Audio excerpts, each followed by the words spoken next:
All right. Let me do the usual checks. Voice is okay. Audio looks fine. What is this audio filter here doing? Let me hide you. There we go. Now I can actually monitor everything. And welcome back to this wonderful game, Expedition 33. We've been offline for quite a while, haven't we? I've gotten to Act 3 and I've actually been playing around quite a bit, but then I found a very, very interesting boss that I ended up practicing quite a bit off stream. And then, to the suggestion of one of my friends, we decided, hey, you know what, let's try doing the boss at times 100. So here we are doing the times 100 quest. There's one problem here, and that I actually defeated the boss previously, so let me just load it up before we killed them. I believe this is it, right?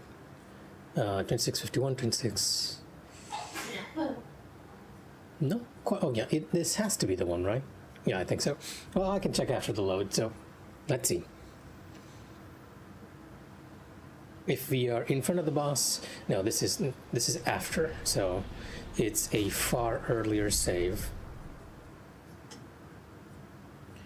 Load this a bit down. 2719. Probably this one.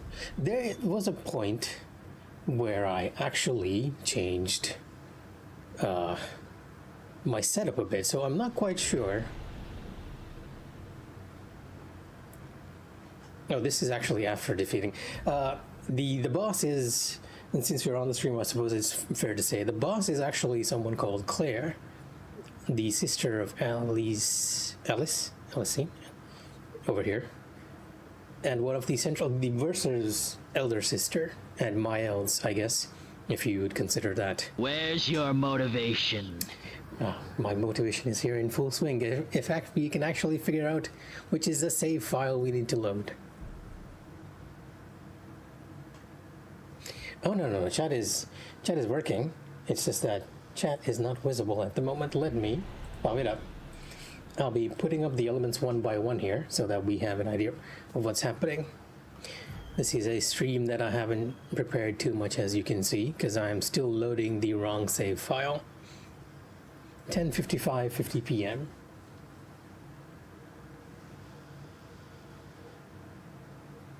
Okay, yeah, now we are in front of the boss, but there are some things that I need to check before we begin, because even though I haven't been streaming it, this is actually not a new white-haired character. It's actually Mael. The big plot twist is that Mael is the white-haired character. I will try to explain the story as much as I can to you guys.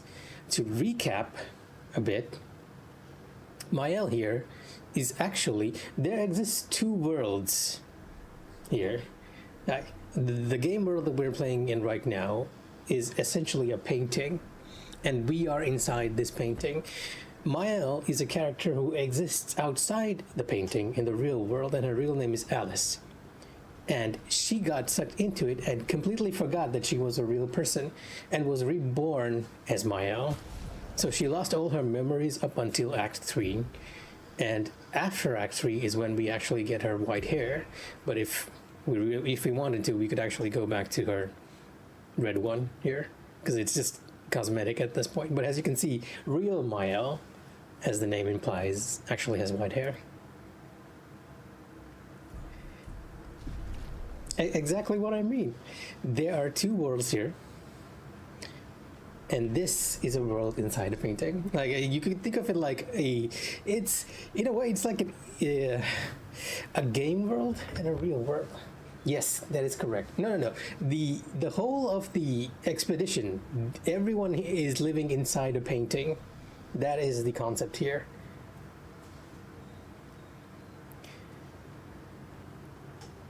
Like, everything we see, all the adventures, all the people we met, they are paintings brought to life by some sort of magic.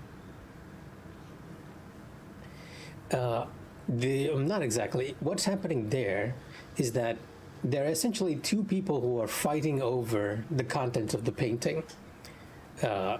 Miles' mother, Eline, and her father, Renoir.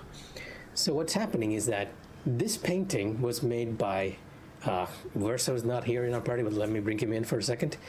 Real Verso, the person you're looking at right now, is actually painted Verso. In the real world, Verso died. So his mother, in his grief, entered the world of the painting made by a younger Verso, and she's been living inside this painting, this world, for a very long time.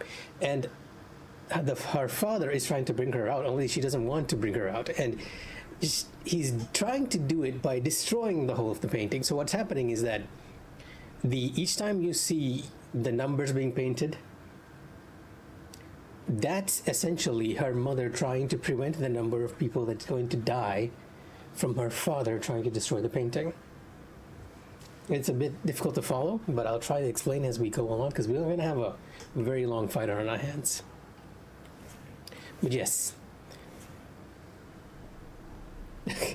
Unfortunate. Don't worry. I'll wait until you guys get back in. Let me know when the ad is over, and I will start it again. Oh, all good, all good. Let me set up the... No, I'm not sure you guys can hear me because of the ad, but let me set this up as well, because we need to put this here. Number of deaths. And welcome back. I was saying that I was going to wait till you guys get back. So yes, it's a bit of a doozy of a story to follow, and I'll explain it as we're doing the fight. But as you can see, because we're doing a bit of a challenge fight, I'm going to put up the number of deaths there. And I've actually been practicing the fight offline by setting the HP of the enemy to times 50. But now, we're going to do it at the max, times 100. And that's the other thing I'm going to do, is challenge myself to only do this fight with one character. It's going to take a while. Yes, we are super far ahead. You could say that this is more or less end game, like right before the final boss, more or less. Because the structure of the game's design is a bit weird in that once you finish chapter 2, or act 2 in this case, the world opens up immensely, but at that point you can directly go to the final boss if you want. However, you miss a lot of stuff if you do. You guys might have seen this a bit when I was playing. Occasionally I'll go to a very golden manor, and this is essentially that manor that's been ripped apart and is floating in the air, correct? So you had to obtain the flight ability before you could come here. And when you go here, I'm gonna let this cutscene play out since it's the first time and since you're around Calyx. And in here, like I said, there are two worlds, right?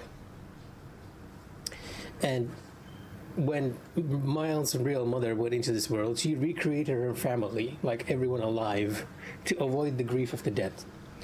And that includes the elder sister of the party as well. And the elder sister is the one we'll be fighting over here. Before we do that, let me actually make sure our equipment is set up. I'm not gonna look at Lune, Sia, or Monaco, because they are gonna die. The challenge here is that we're going to do it at times 100, and we are going to do it with only one character. I'll be switching between Mael and Verso, because there's one move in the middle of the fight that will actually sort of take the character out of the field. There's no way to avoid it insofar as I know. So we're going to just use these two characters. So it's sort of solo and sort of not at the same time. But anyway, I'm going to let this cutscene play out so you guys have an idea of what's happening here. We are meeting the painted version of Miles' real-world elder sister's counterpart in this world, making it sound as confusing as possible. Claire.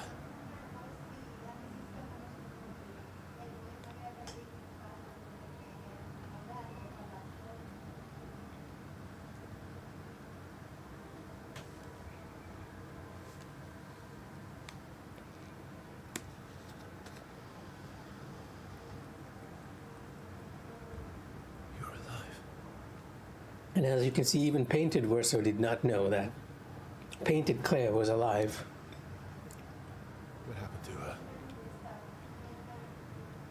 Claire hated Maman's portrait of her, so she painted over her.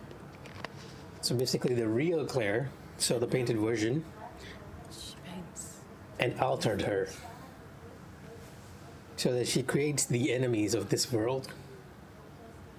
Can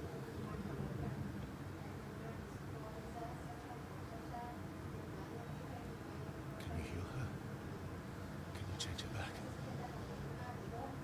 I can't repaint her. Claire's the only one skilled enough to paint over someone else's creation.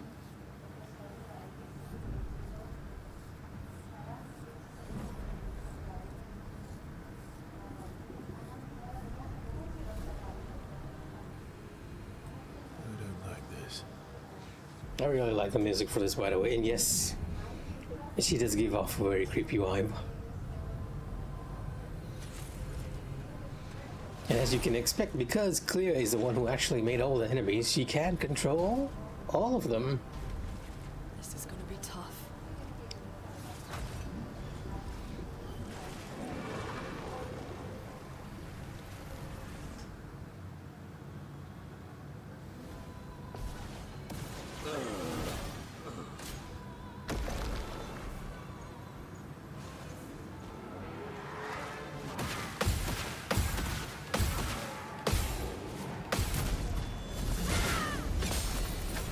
Right, this is one of the reasons, Calix, I actually learned this fight, because I found the concept of Claire, their elder sister, being like the progenitor of all these enemies very interesting, and just the fact that she's using all the enemy attacks in the fight. It was so fun to learn this one, and that's why we're challenging ourselves. And yes, I never thought about this when Act 3 showed up, started, but you are right. That design choice is very reminiscent of Breath of the Wild, allowing you to go to the final boss.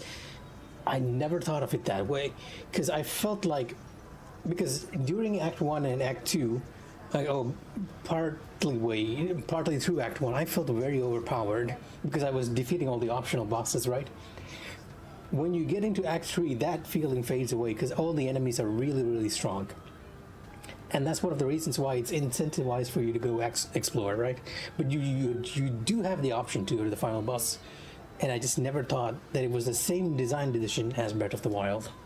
But yes, welcome to Claire. As you can see, Monoko and Lune died. They both have the auto death picto on top of them, and the reason for that is I want to do this fight solo. It's going to take a while. She has a lot of health, and her attacks are not only tricky, each of the different Nevrons, the enemies that appear, apply different debuffs on you that last an extremely long time. And the only way to defeat her, insofar as I know, is either to out-damage her or parry her completely. Because if you dodge her or get hit, she will heal for a percentage of her life, making this a very, very interesting... I would even call it a super boss of sorts. But yes, it's going to take a while because she has times 100 health.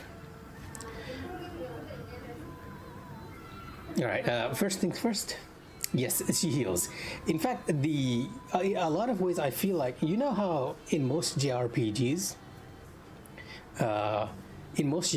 the protagonists heal? You have very broken builds like infinite burns, infinite stuns, infinite slows, whatever you can think of. This boss character is the dev's answer to what if a boss could do that to you. That's how I personally feel. Because if you get hit by her attack, okay, let me show you just by getting hit by one. If you get hit, well, let's see what she does here. Creepy. Like, I'm gonna parry the rest. And she will heal if you get even once for that amount of one. For that amount. A lot.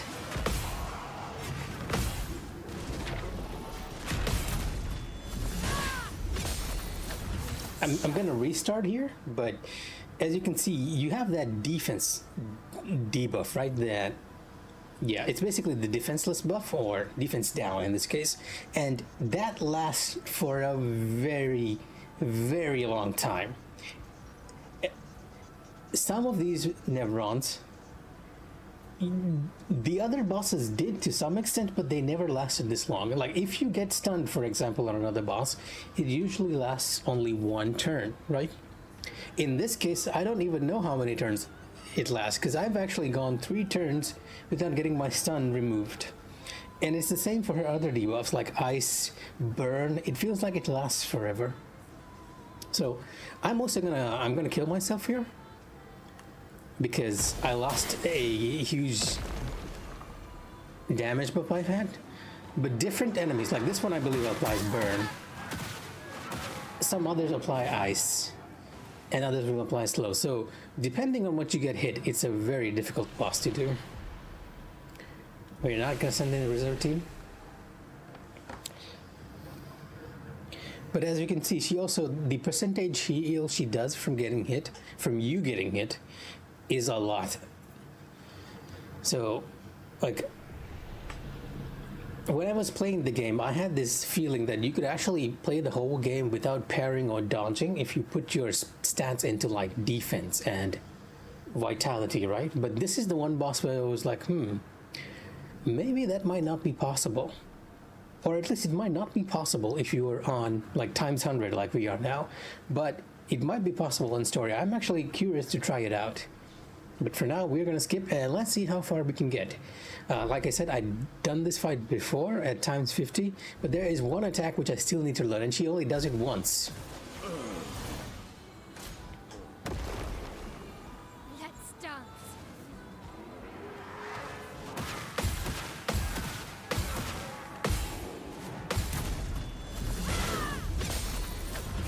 So one thing we're gonna do when we're starting off is right now, we are gonna take down Miles' HP to below 10%, and this will give us like 50% of damage out. Last chance.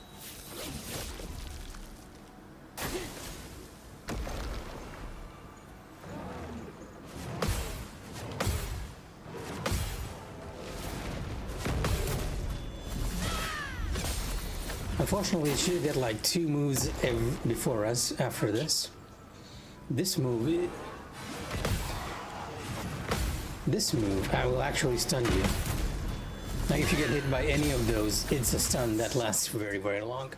So now, the basic loop for Mael, until we get to 50%, we're going to be doing, like, we'll be playing with Mael only. And the basic loop for Mael is that we're going to put as much burn stacks as possible and use burning canvas to damage. Yes, there have been other human bosses, quite a few during the main story, especially near the end when you're getting to the paintress. And most of them are like very, very good, but because we were so overpowered, I actually managed to struggle through those. I will go back and try and learn those on New Game Plus, because I know this game has a New Game Plus. Anyway, first things first, we are gonna apply as many burn stacks as possible, crank it up to 100, and then go back to damage. Oh, okay, never mind, I just died. The timing for that is way off. Yes, so again, there have been many other human bosses, and surprisingly, or maybe not so surprisingly, the human bosses are actually the most interesting ones in the game. There are a couple of other ones, especially very large enemies called exons that have very interesting mechanics too. But unfortunately, like I said, I was very overpowered. Hey Clem, welcome to the stream. After you finish Act 2, you get something called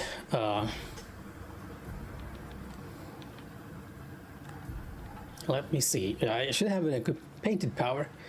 We weren't able to do beyond a million damage, but with this passive, we can go above the 9,999 stacks. And yes, Claim, you kind of miss it, but that might be more on me because I haven't streamed in a while.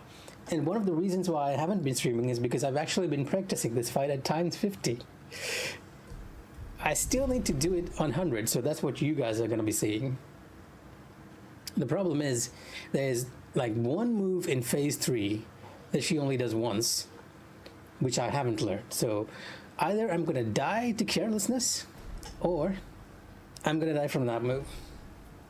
And to make it even tougher on us, we're actually going to do it solo. That's why we're going to get rid of everyone else. Okay.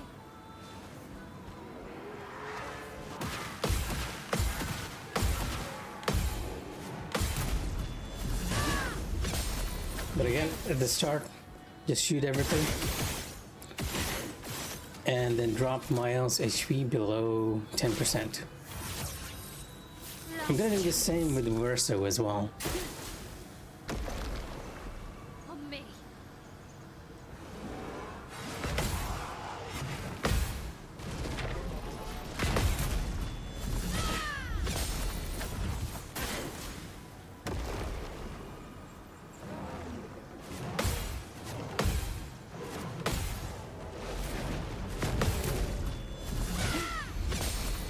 The million damage is, you're seeing all the buffs I have there, which is actually contributing to that million damage.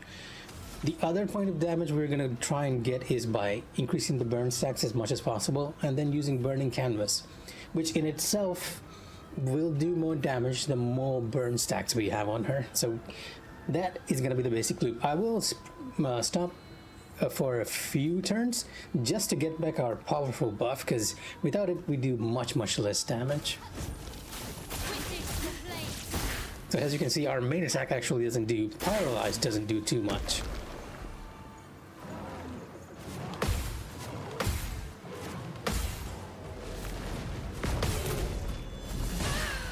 Yep, I agree. I really like the design of the fight.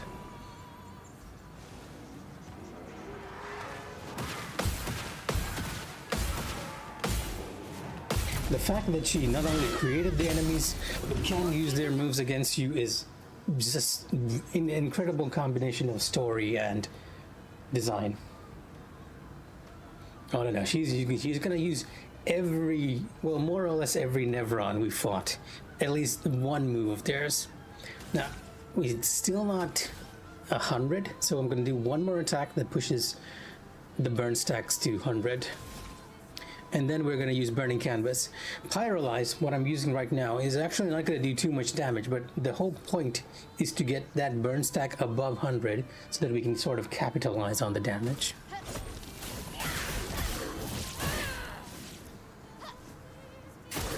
The problem is that the burn stacks are actually going to run out.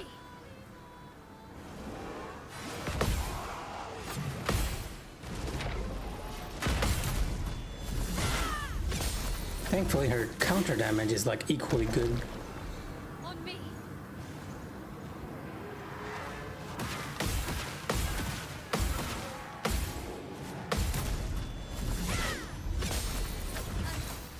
Okay.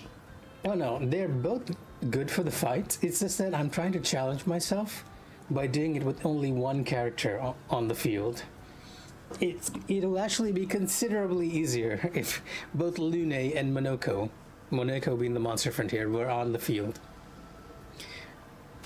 And now that we have above 100 burn stacks, I think you guys are gonna like this, right?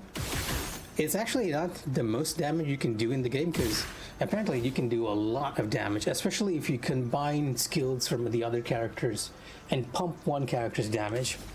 But I do believe Burning Canvas is gonna do a nice amount here. 16 mil, 17 with the burn.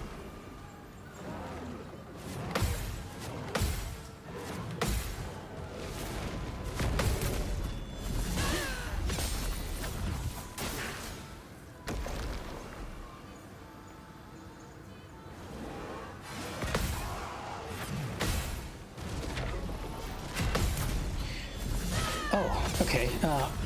In terms of that, I'm actually not sure. You see, I have not experimented with Monoko as much. The problem with Monoko is that you have to find his abilities. So there might be an ability that works really well, because he's kind of like the blue mage of Final Fantasy games, right? You defeat a monster, not get hit by their spell, and you learn their skill. I will have to experiment with Monoko a bit, but don't worry, I will be doing Monoko versus a Golgra fight in the future, where I do experiment with him, because Golgra is the only one who is not completely taken off the board once you defeat her as boss. So if you're looking for Manoko builds, you're gonna find it. And in a way, I do think he does quite a bit of damage, because Manoko, believe it or not, was the one who was doing the most damage before I spec'd on Mael and Verso for this fight specifically. Like, he was doing ridiculous amounts of damage, and it might be partially because I actually had his stats very rounded. He was the most balanced character of the bunch, and because of that, no matter what weapon I equipped, it worked, sort of. We take everything. They're actually doing a lot more damage than I expected for a x100.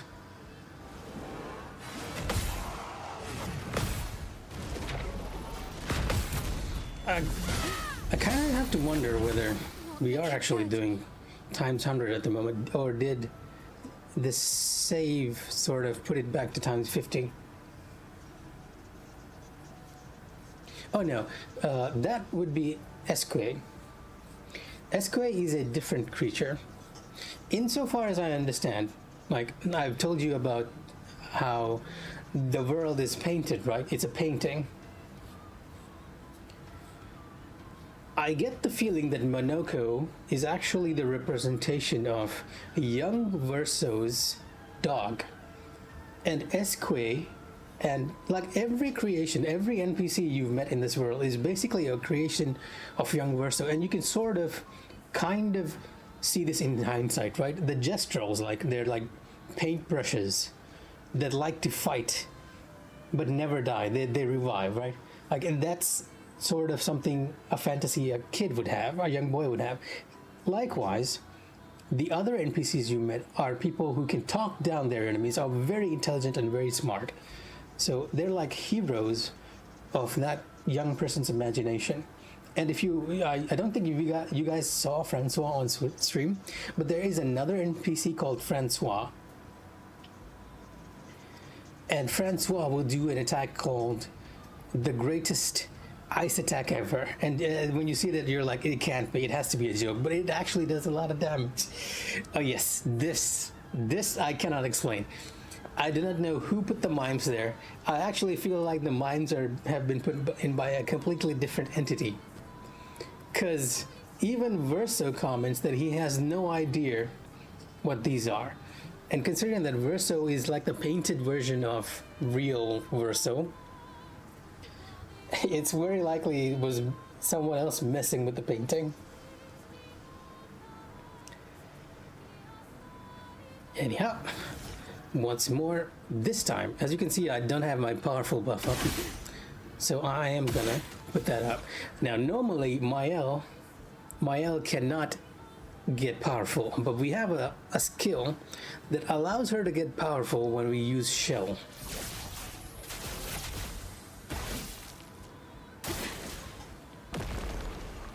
On me.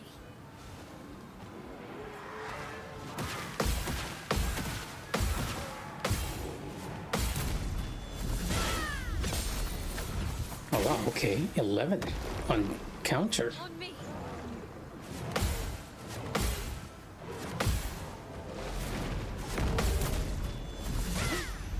The longer the fight goes up, the higher her damage is, because of that ability called warming up.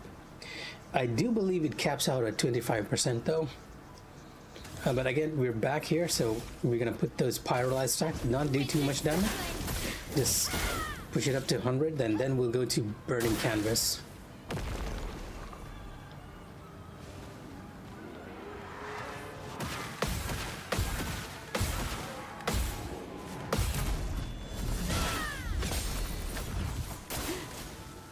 Yeah, okay, we are doing way too much damage here.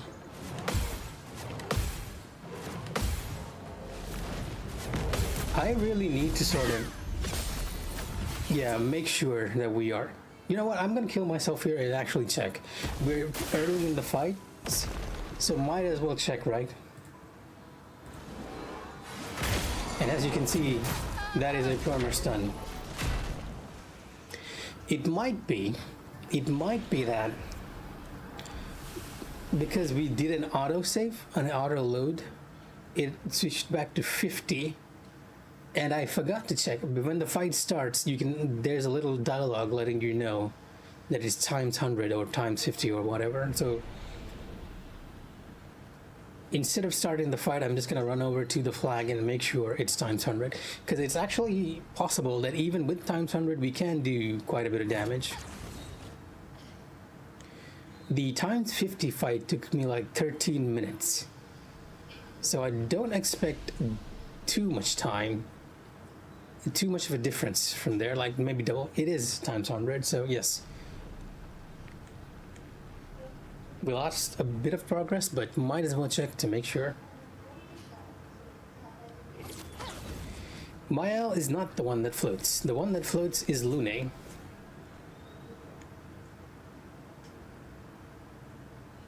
And personally, I kind of prefer running around as Lune, just for the reason, like, if you run around as any of the other characters, you can sort of hear them like huffing and puffing. Like even Minoko does it. But but Lune, no, she's no sound at all.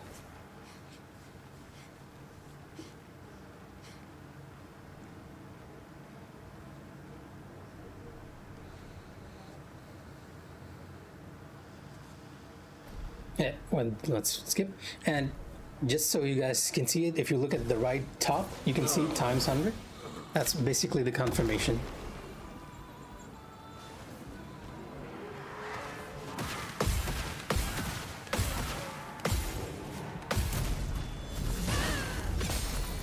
Time to hit big. Imagine using your legs. If only we all could do that. What a world we'd live in. Maybe our country, or at least our town, would not be filled with too many motorcycles and cars if people relied on it. Or if they could actually fly, they would have actually flown too, I think. Wait, before we do that, this is our first turn, so again, lower HP, get more damage.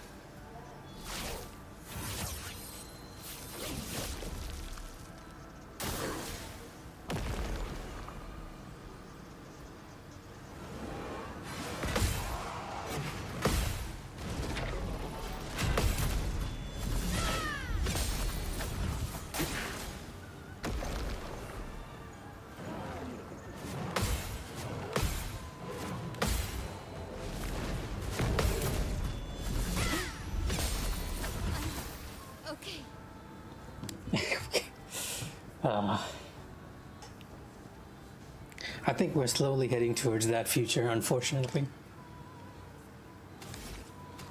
Pyrolyze, maybe? I'm still curious as to why we're doing so much damage on times 100, though. But I do not think we'll have to worry too much beyond the 50% point, because at 50% we'll be replaced by Verso, and Verso actually doesn't do as much damage as Mael, insofar as I can tell. He does sometimes, because Verso has the roulette picto on him, but not this much. Witness the flame.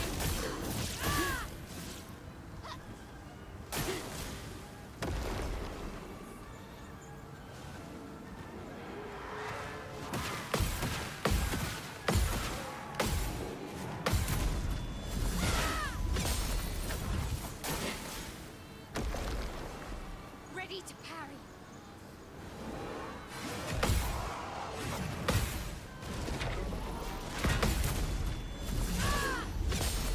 I can do it.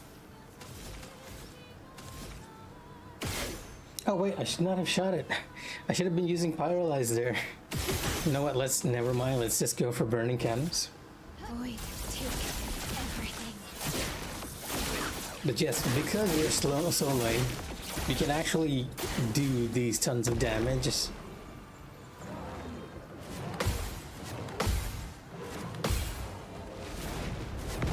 Just by stacking up a lot of buffs.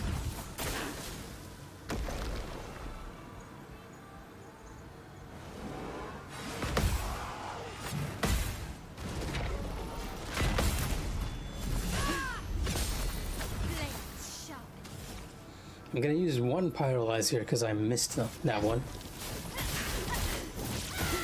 It's actually doing pretty decent damage. 2 mil is nothing to scoff at.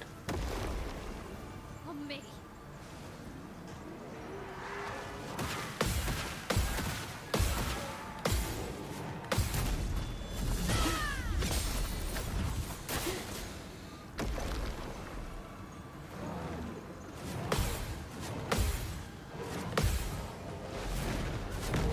Now, as you can imagine, I'm actually very well versed in the phase 1 attacks. There is an attack during phase 2 which will reach around the 33% mark, which will get me though. It's called Agile, or Agile, I guess, which is a bit trickier. So if you're gonna see me die, it's either if I'm gonna get very careless during the phase 1 here, or when we get to that specific attack, which I need to concentrate on quite a bit.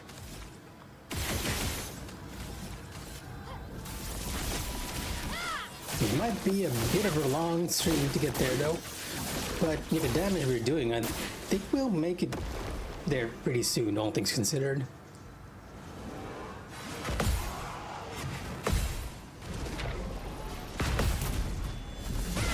Jinx. Well, I have been known to do that, so I shall hold my tongue for now. And let's see if we can focus up on P1.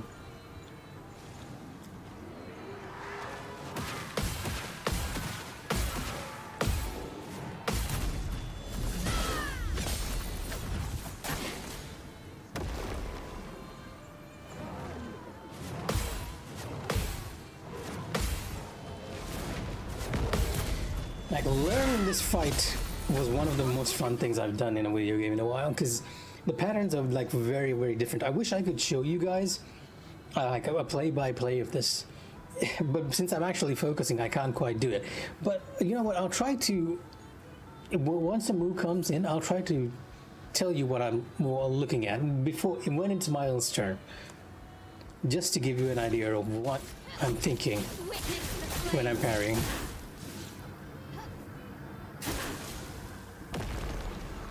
Ready to parry.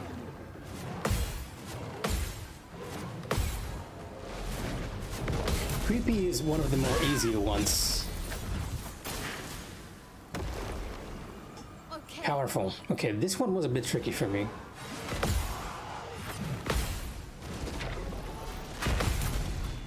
When we're doing powerful, what I'm actually looking, rather than looking for anything, in the case of the powerful move, I'm actually listening to the sound cue. You might notice that the music volume, the background music, is lower than usual. It's because I'm listening to that little shing sound during that move. You can do it visually, like for the first attack, if you look at the red streak. For the second attack, it's when the hammer handle is poking out from behind the little Nevron, and the third one is when it lands on ground level.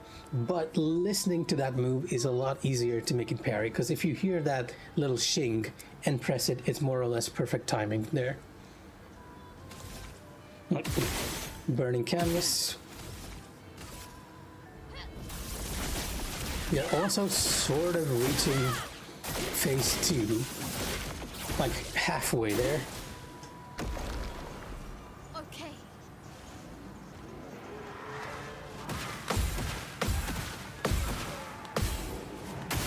Oh, that was me thinking. Now that is a permanent death right there. Like, you were right, Calyx. I actually jinxed myself. But since we're dying, I'm gonna explain how musical works anyway. The musical one, for the first 4 attacks that are happening, the ones that are being done by the dancing Nevrons, I'm actually listening to the sound, but the timing for when you should press is different, even if you're listening to the sound cue. I will also make a soft save around here by changing equipment like real quick so we don't have to run too far. So yes, what I'm listening to is the impact sound for when they send the projectile. For the first 2 attacks, it's almost instant. The moment you hear that impact sound, you want to press the button, and it's perfect. For the third one, you want to delay slightly, and for the fourth one, you want to delay even longer. Like, there's a delay in the second and in the third and fourth one, and that got me a lot. That move was one of the moves that I took the most to learn during phase 1. The final hit, if I am not distracted by thinking, is actually I'm looking at the arc of the trumpet as it travels, right? When the trumpet hits the ground, that's when you want to parry. This would have all been more convincing if I actually reached a longer phase, though.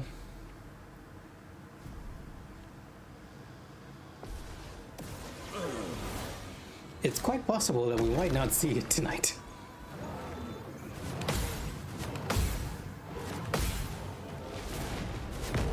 Creepy is kind of the easiest move for me in phase 1. For the first 3 hand enemies, you're essentially, the easiest for me personally is you see the cloth flailing around, right, when he raises his hand. The moment you see the cloth acting weird or flailing around, just hit the parry button. The timing is different for each attack, but if you're looking at the cloth, you'll never go wrong. There is a sound key for that one as well, like a little swish, but I found it a bit unreliable. The final attack, you really want to wait until he comes down, because it kind of looks like he's going to swing when he's jumping up. That's not the case. He's actually jumping up and then jumping down, and you want to time the parry for the jump down.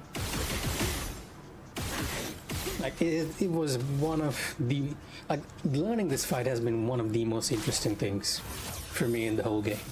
Like, next to Golgra, definitely.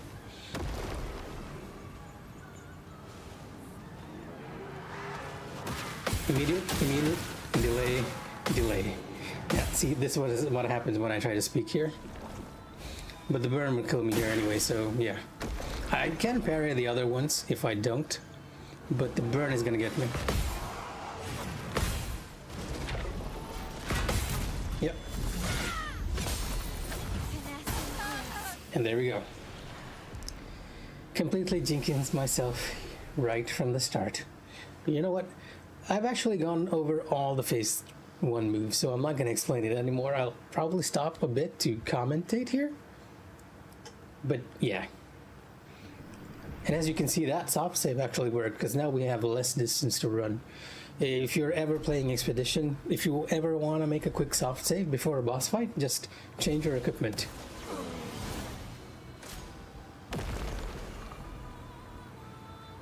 Powerful. Sound cube.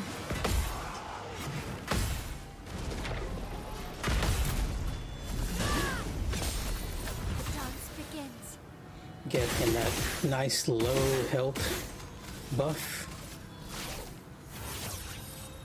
Last chance.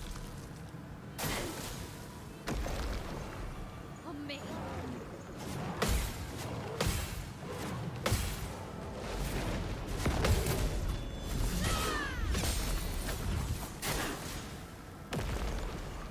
Ready to parry.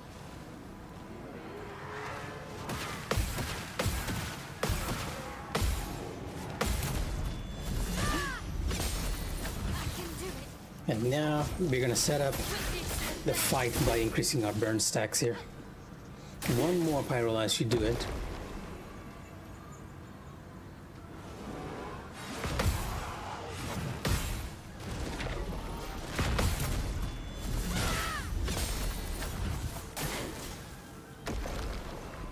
Ready to parry.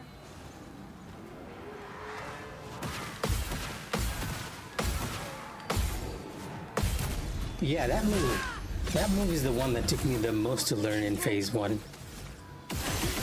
On account of the fact that the first 2 are giving you the impression that they're actually, you're gonna have to react during the very impact, but but 3rd and 4th are actually delayed, and that threw me off quite a bit.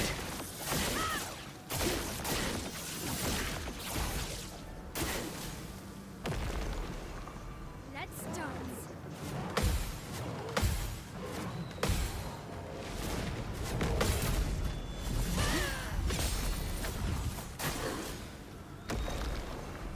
Okay.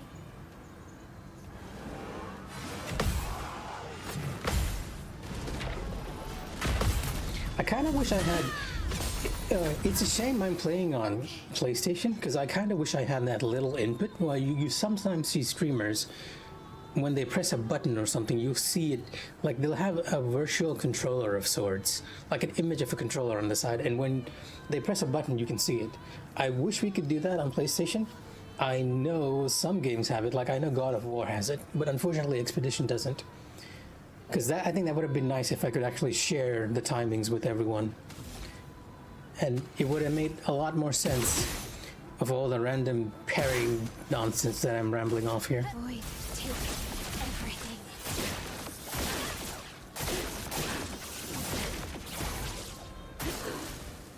Let's keep going. Let's dance.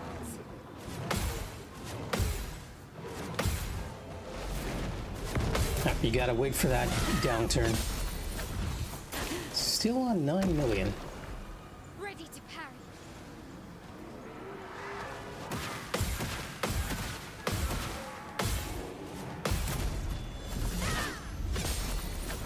Not giving up. Gonna use Pyrolyze again to get those attacks above 100.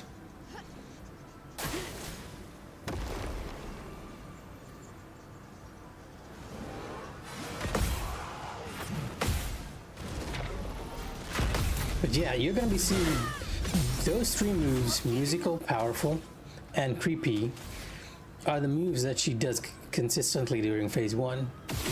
And until we get to the 33% mark, or at least around that 33% mark, I'm not sure how I can show it to you all. You know what? Let me move my avatar. I'll make him a bit small. And because of the camera angle, it's not too visible here. But there'll be a little triangle around here on the health bar. Yeah, is this here? I think so, right? This is around here is when she shifts to phase 2, at which point she'll start doing 3 different other attacks. And one of them, I think nobody likes it, insofar as I'm aware, is something called Agile. Also, I realized that Virtuoso is sort of blocking the view over here, so I'm going to move you guys over here for a bit and lower the number of deaths down here. Or maybe I should move you all up here. Make sure nothing is too overlapping. Also, I've died a few times, right? Let me change that. 3. We're gonna keep track of this during our challenge. I gotta remind myself to do the update though. It is not automatic, unfortunately. Okay, so now we've lost our powerful buff. Like, she doesn't usually have, I think I mentioned this before as well, Mael doesn't have any ability that gives her powerful, but there is a picto which allows you to get powerful when you apply a shell, and that is what we're using here.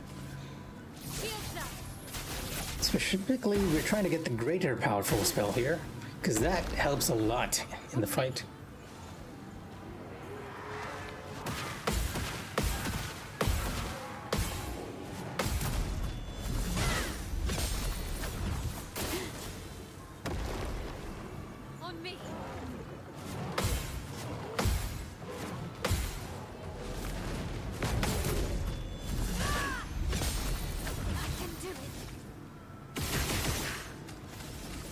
It's not above 100, but I'm going to use Burning Canvas just to push her HP along a bit more. And I want to show you all phase 2, because that's where things get really interesting.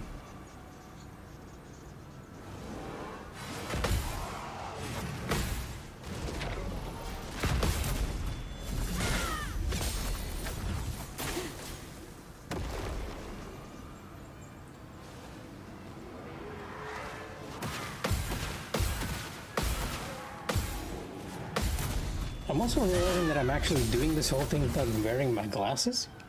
So let me get them. I can see fine when it's near, and I'm actually pretty near to the screen because my whole setup is very based around my computer. Even though I'm playing on console, I'm rerouting that video feed via a capture card to the PC, so everything's like pretty near, but still, it helps to wear glasses when you need them. Wear your glasses, kids. Don't damage your eyes unnecessarily by playing them video games. Let's dance.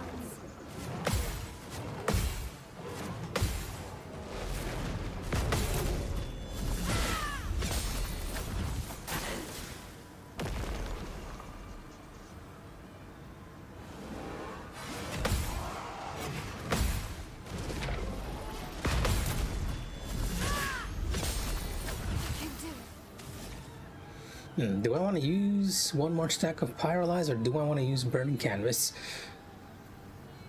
Like, Burning Canvas is the one you see that actually does more damage, but Pyrolyze, like, there's really very little difference between the two when you think about it. Like, we apply double the burn of whatever we're applying. So if Burning Canvas applies like 5 hits, it does actually 10 burn stacks, right? Pyrolyze does 3 hits. That means it's 15. So there's like very little difference there. There's only a 5 difference between the two. But you know what? We're gonna go for damage because again, I want you all to see the more interesting moves during phase 2.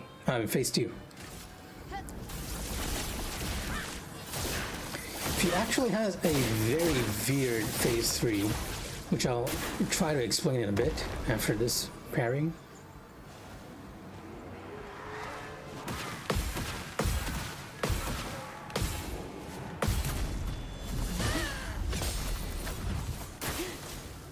Oh, I actually ran out of my powerful buff.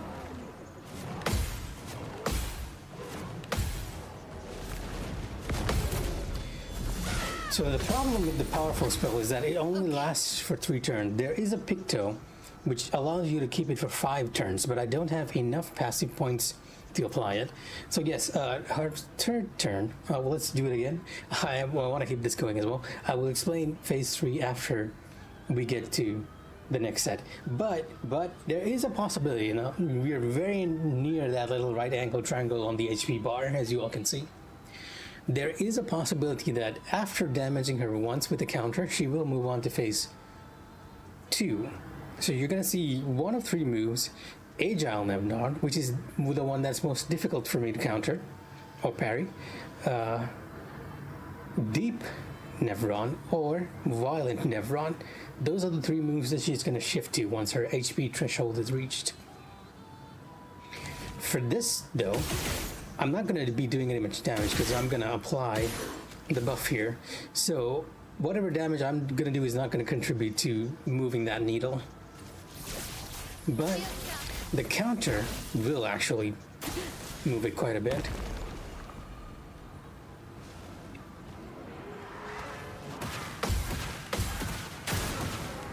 Okay, never mind. I just jinxed myself by trying to show you it all too soon. In my you know what? I'm gonna send in the reserve team just so we can see a bit of phase 2. Normally, you want to keep the reserve team for another reason which I haven't told you about, but I'm gonna show what happens when we reach phase 2. Like, Verso is the one that's gonna be pulling us forward.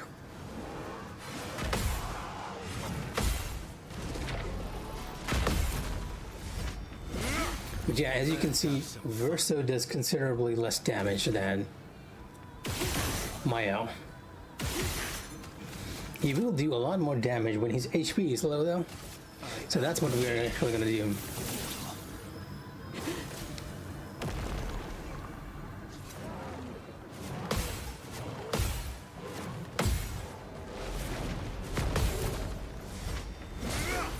Yeah, whoa, okay. I take back what I said. Not impressed.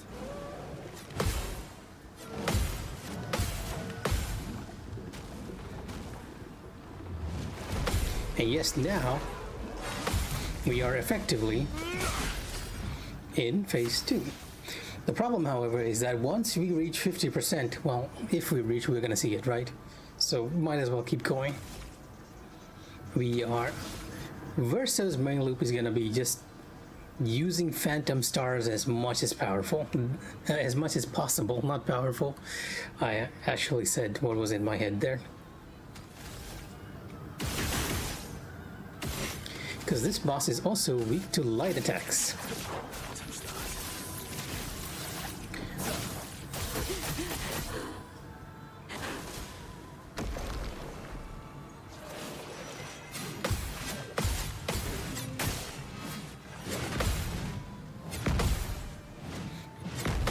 She's gonna heal up, but we're gonna survive because I don't think that hit applied any sort of debuff to us. That's gonna kill us. But now, because she healed so much, she's back on phase 1. Unfortunate. And we lost, I think, like a 50% or 30% damage up buff there. I'm gonna still keep going just to see how far we can go, because I haven't had practice on P2 for a very long time, and P1, as you can see from me jinxing myself.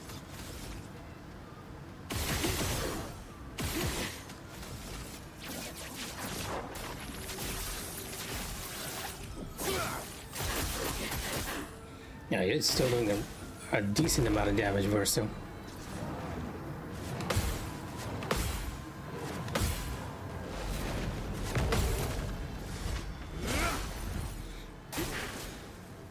A deceptively decent amount of damage.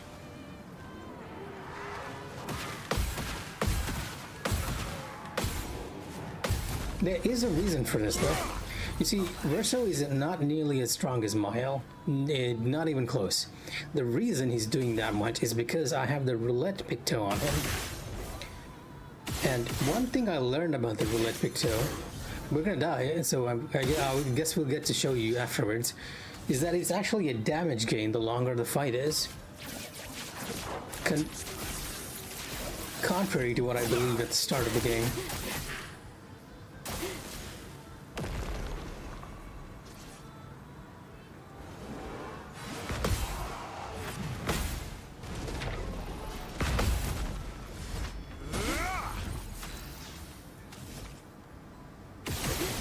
Verso's speed is also a bit higher than Mael's, which is allowing us to get more one turns.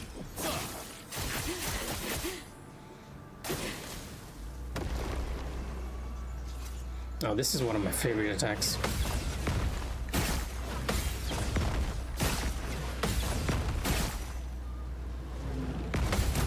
It's a very fun move to counter that pattern.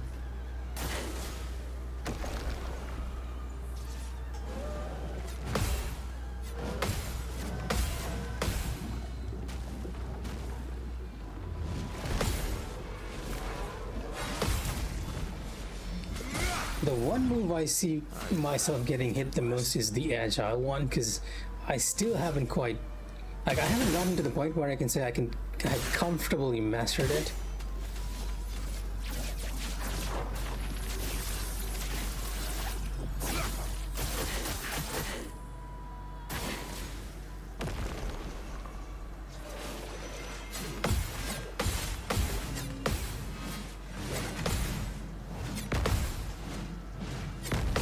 Okay, that time we did manage to do it, but if there's one move that I'm actually gonna get hit by, it is that one. Until we get very, very familiar with it.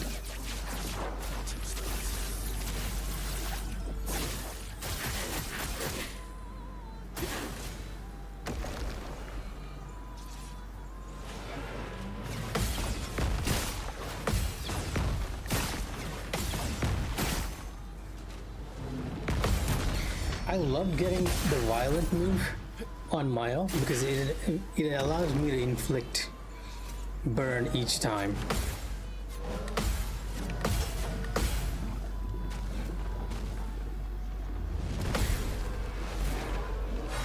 Like, each of the hits you do during violent contributes to burn stacks, which is very nice.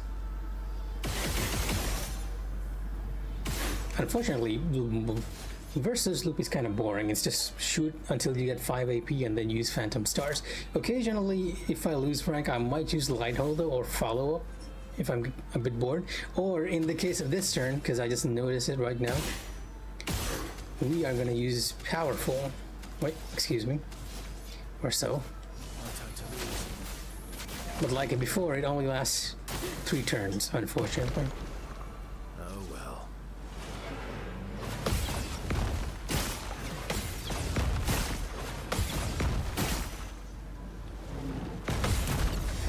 I think that move is one of the most fun ones to learn. Also, while we're at it, we might as well use some gradients, right? Versa double marks anyways.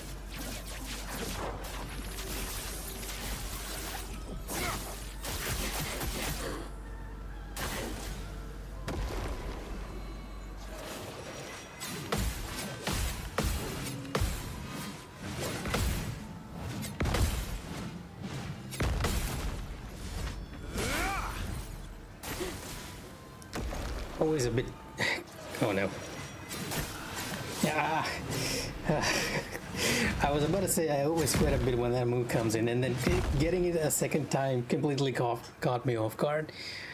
Usually, she will actually rotate through one of her 3 ones. It's very rare for her to do the same move twice in a row. She does do it, but it is rare. Also, let me, since we're out of the fight, get a little water. I feel like my throat's gonna burst. So, I'm gonna pause the stream here. Be right back.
All right, sorry about that. Whoa, I just realized my avatar is actually a lot smaller than I usually keep you at.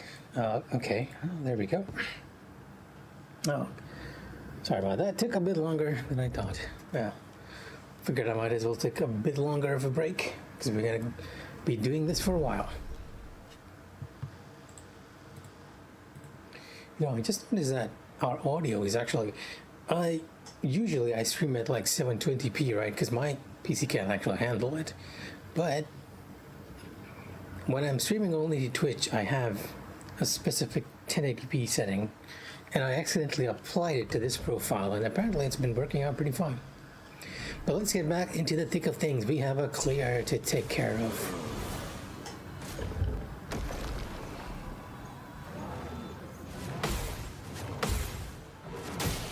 Nope, never mind.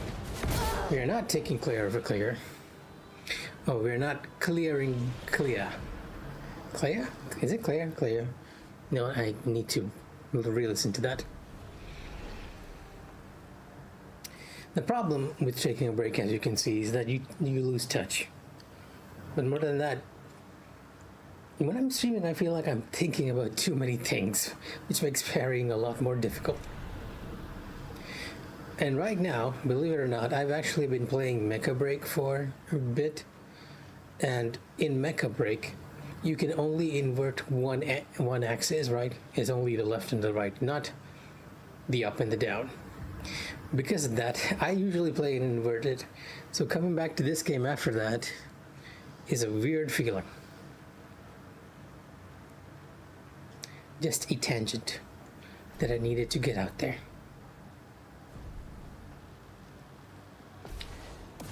Let's see if we can last longer than one hit.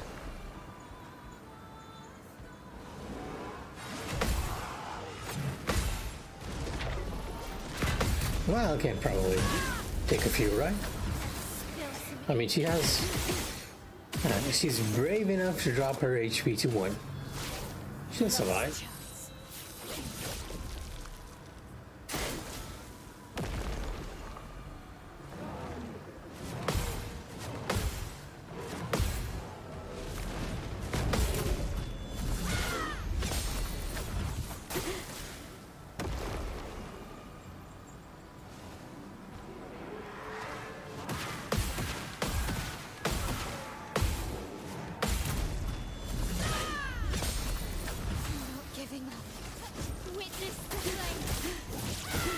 Gotta push the fight up faster, a bit faster, so that we can get back to phase 2.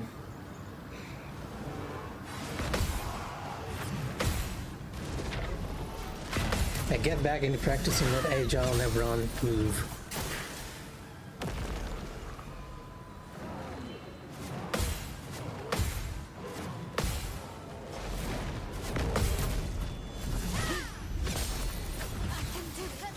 Paralyze. And we're gonna do the big damage on the next turn, even though we're gonna lose some burn stacks here.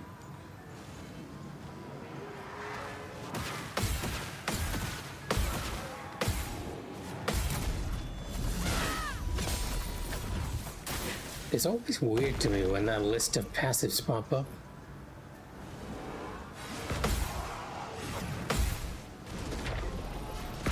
Like, you don't really need to show those, but I guess it's a bit fun when you're looking back on your replays and you see what you were using, or at least what other people were using.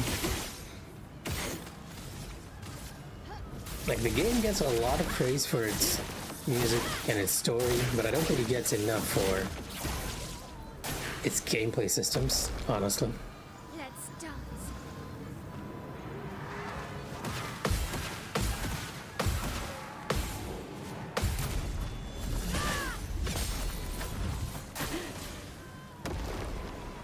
Ready to parry.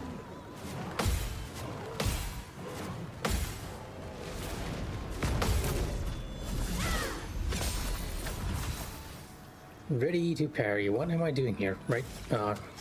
Nope. Just making a mental check because I know that powerful buff is going to run out. It's probably going to run out on this turn, which means I'll have to refresh on the next one.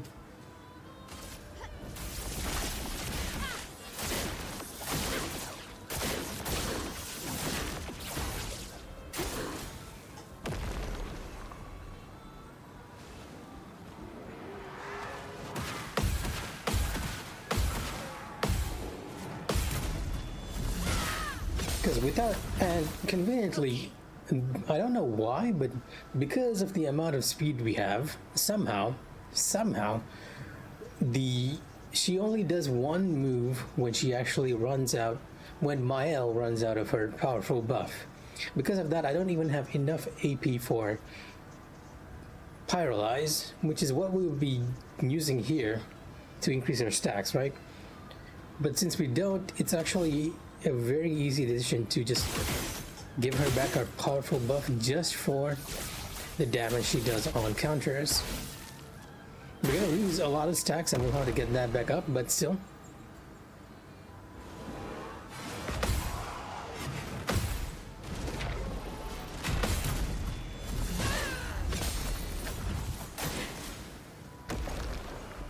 Ready to parry.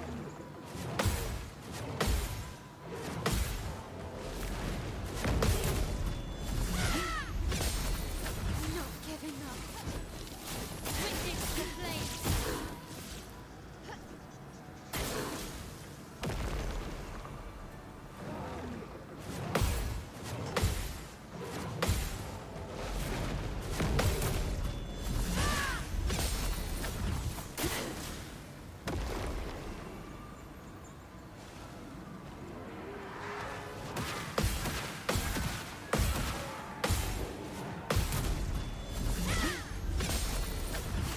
One thing that I haven't, like, one thing that's very inefficient here is that I cannot use Mael's gradient attacks here. If I use Phoenix Flame, it's going to bring up the other characters, so that sort of invalidates the solo challenge we're doing. If I use Virtuoso Strike, we will lose our Virtuoso stance and lower our damage. So among the three attacks she has, the two limit breaks, so to speak, we can't use either of them, which is unfortunate. And I do believe we can only use like Burning Canvas twice before we have to reapply Powerful. But thanks to the warming up buff, we are doing very decent damage, even at times en route.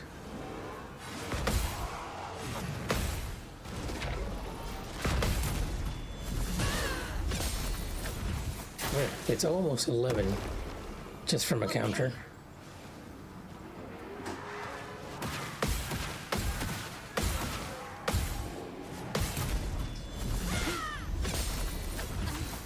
Okay. Yep, this ought to be the max limit for Powerful. After that, it's going to be reapplying and then continuing the loop. Very decent damage, all things considered. 20 mil.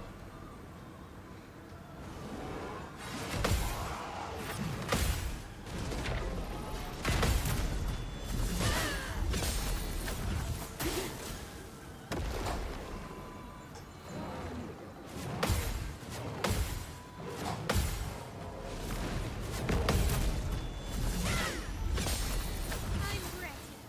Yes, you are. To do what exactly?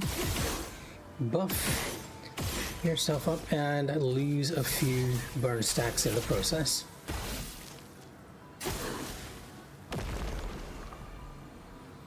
Powerful.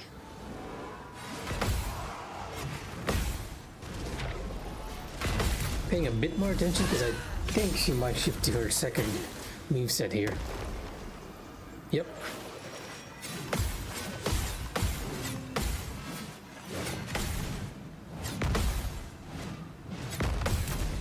And she used one of my burst moves against me. Not giving up. Well, we're doing okay so far, though, all things considered. Time for us to go on the offensive. Let's dance.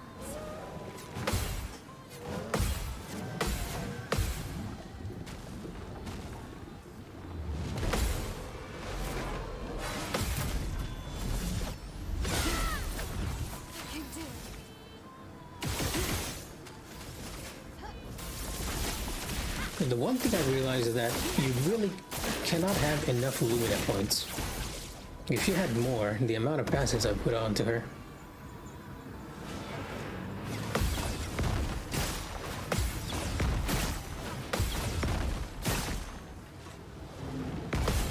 I'd at least put passive that's allow her to get burn shots. Or mark. On me.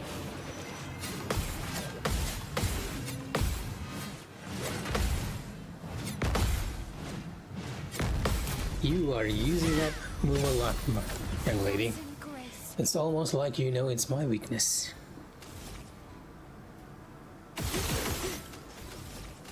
Void, take everything.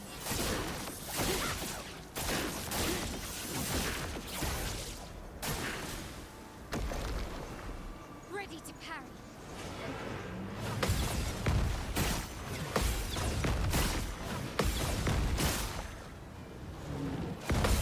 I'd honestly be surprised to find anyone who likes that particular move. Let's dance.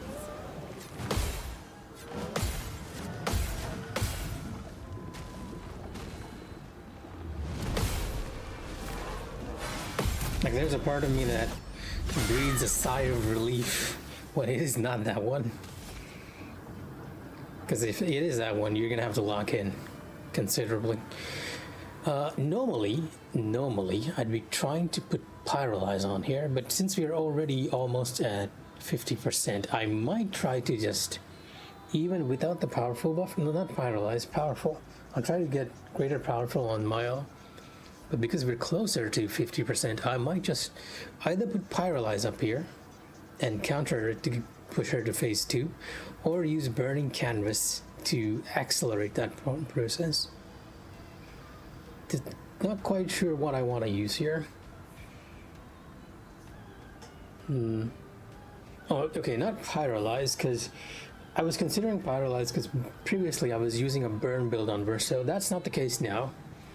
I'm actually relying on just his output damage now and not anything else. So it's not going to be Pyrolyze, it's going to be Burning Canvas.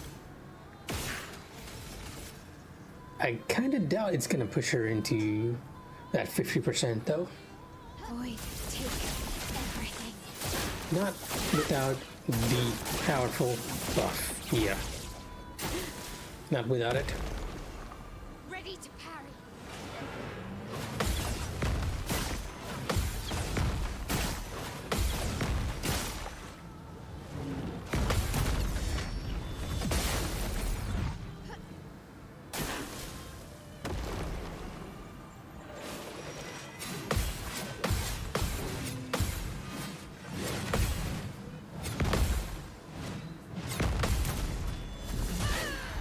It might have actually been better to use powerful, but not anymore. Now we're just going to push it. Now she's already beyond 50. So, well, technically her phase 3 begins much later. Like, where around, I'd say, the break bar ends is when she shifts to her phase 3. Oh, the break bar starts, not ends, sorry. That's when her phase 3 starts, and she'll start using her old moves until we kind of reach that point. She will use the old moves plus the new ones, and then one extra one called Tricky, which is, as the name implies, very difficult to parry. The thing is, at 50%, she's also going to bring out one creature from the deep and just swallow us, so there's no way to avoid this insofar as I know, so if any of you do, just let me know. In the meantime, we're gonna say goodbye to Mile for a bit Void, and bring in Verso. everything. She's done a great job of expediting phase 1.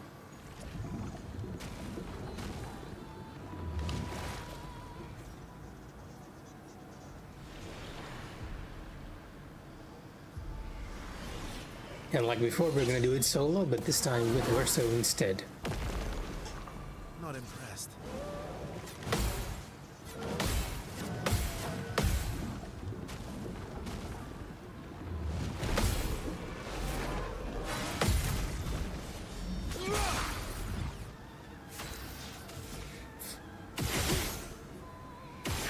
First things first, I have a weapon that actually, you can see that normally I think Versa starts in rank C, right? In most fights. But as you can see, we've actually begun in rank D. And the reason for that is this weapon that I have on him, the Bloodlum. The way Bloodlum works is that the less HP Verso has, the higher his rank is. The reason I'm using Bloodlum is because it has a 20% light damage skill up, which is what I'm relying on. We're not going to rely on burn stacks here. I will still be burning her, but just to get a crit buff. Other than that, we're going to rely on the damage output itself and not a debuff. So first things first, we're going to drop his HP to as low as possible to get S rank.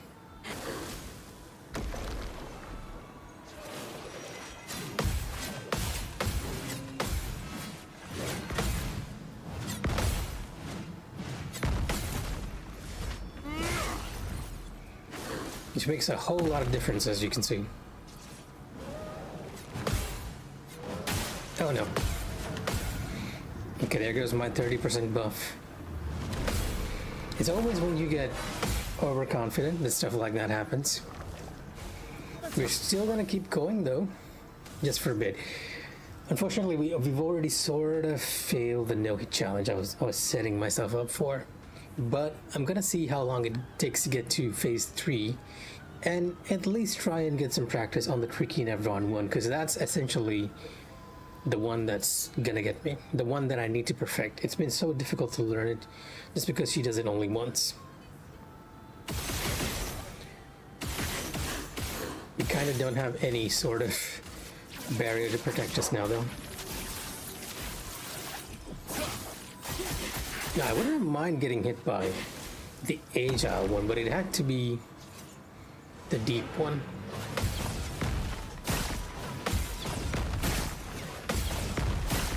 You always get hit by the moves you least expect. Time to end this.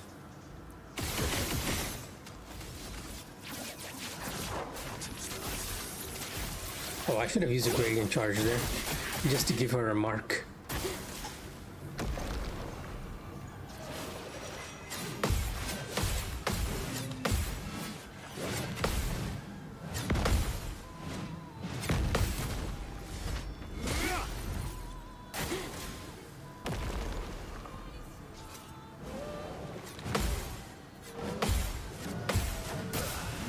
Yep, I'm really messing up the deep one. Well, we kind of needed it to restart anyway, so it doesn't quite matter.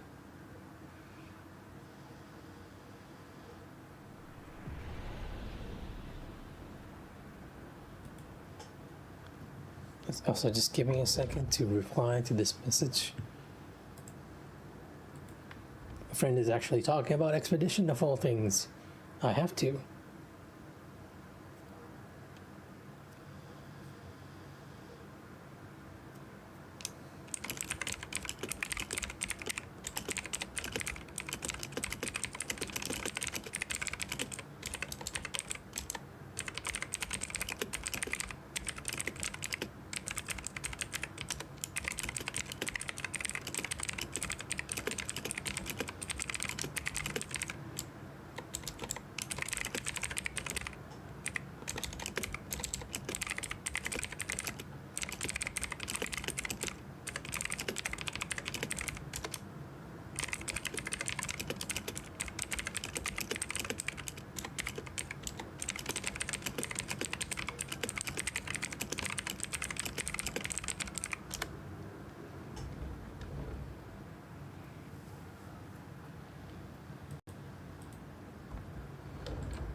So why is she facing this way? Oh, did I turn? Well, I was not realizing it.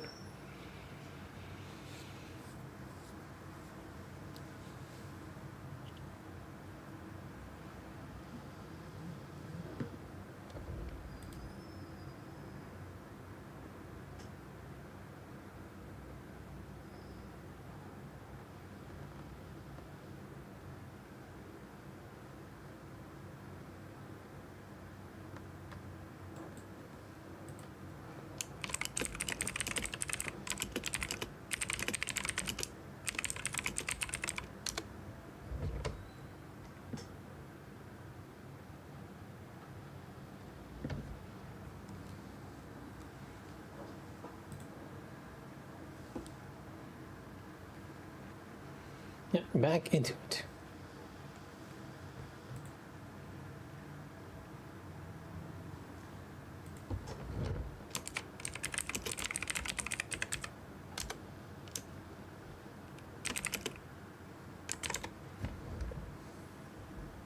Claire.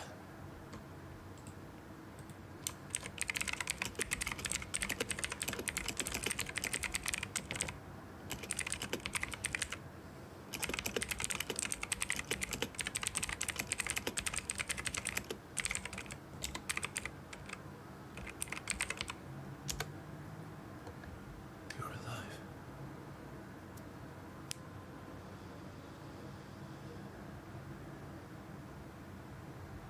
What happened to her? I bet Claire hated Mama. I'm letting the cutscene run because She painted over her. okay, it's a. You know what? I'm not gonna say it, and it's a bit of a private message between my friend.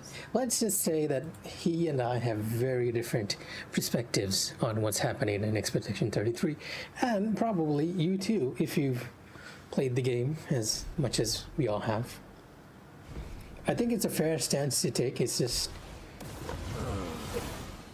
kind of difficult to explain it without talking about the context, so we are gonna stop here.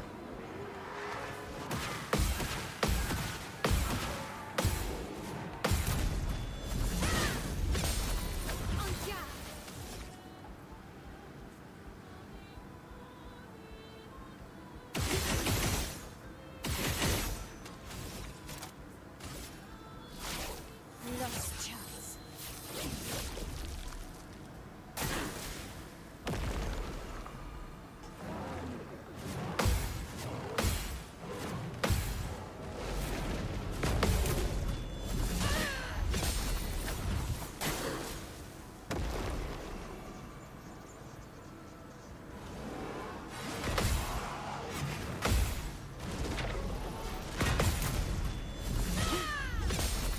I can do it.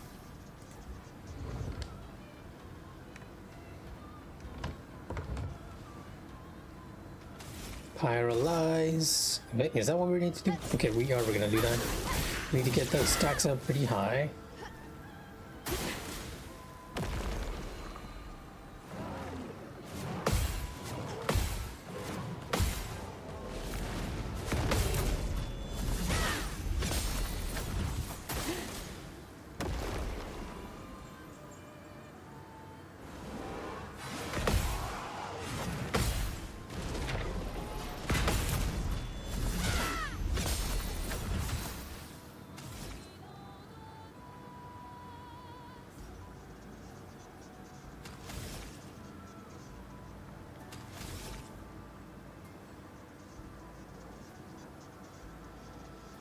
Void,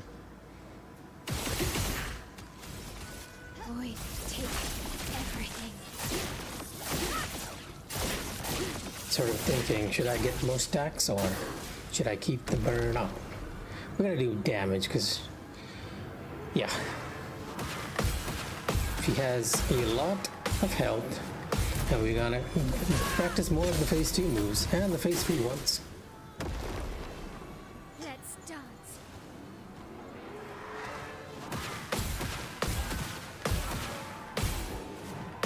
Oh, she actually repeated that one. I think I mentioned this before, but it's kind of rare for Claire to repeat her moves, so it always sort of catches me off guard. Like, there's a part of me mentally that's like, okay, she's used this move, she's not going to use it again. But occasionally she'll throw me for a loop and use the same move. Ready to parry.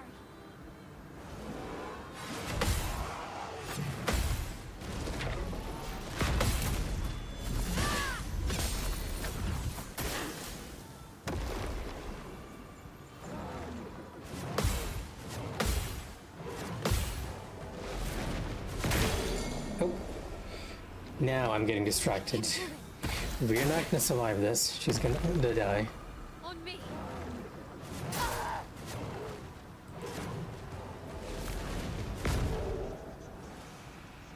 Let's keep going for like a few 30 minutes more, right? And then we'll stop for the night. I'm probably not gonna do this in one day, unfortunately. Although we made it pretty far, all things considered. If only we hadn't jinxed ourselves with the deep Nevron. So why is she turning this way? And I do feel like I'm made an accidental save here. So once again, soft save to put her right before the boss.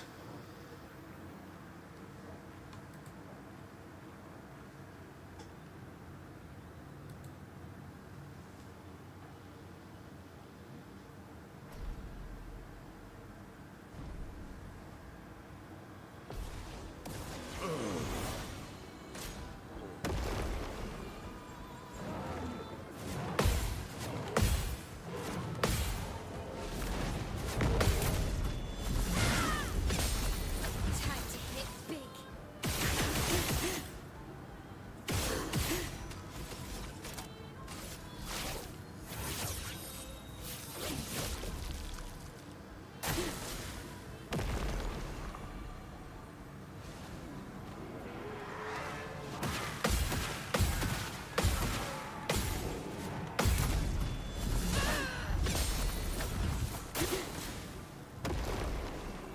Let's dance.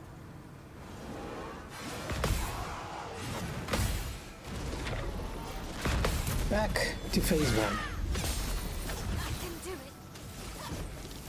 Witness the flame. I suppose the good thing about repeating the fight so many times at the start is that we pretty much have our moves mapped out.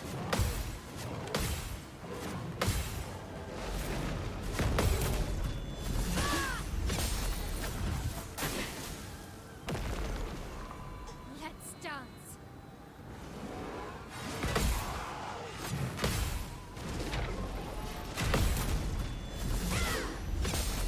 The dance begins.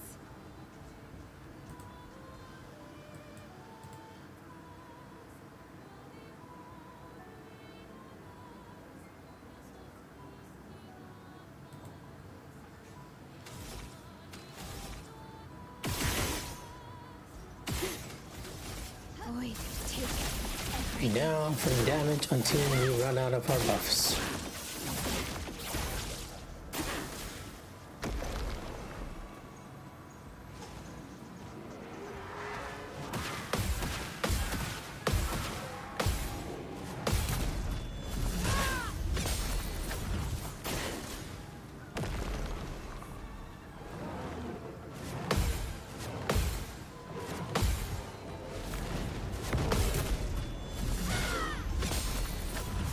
not looking good.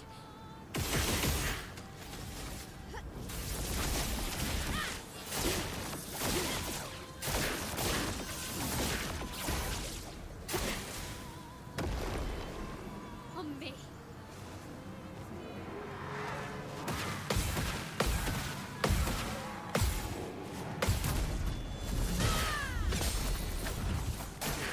I think we have only one more move left before we run out of powerful.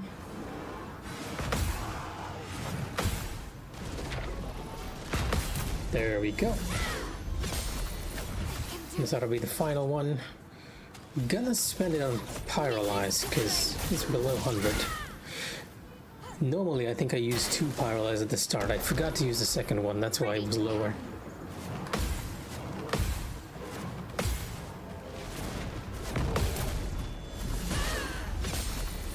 Can do it.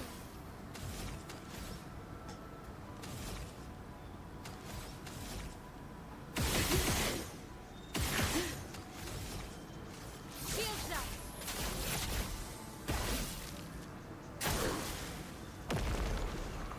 Let's dance.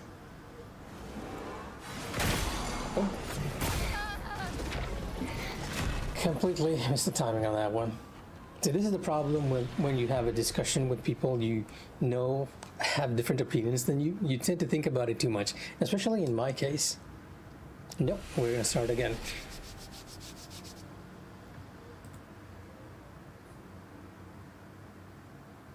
So I just realized.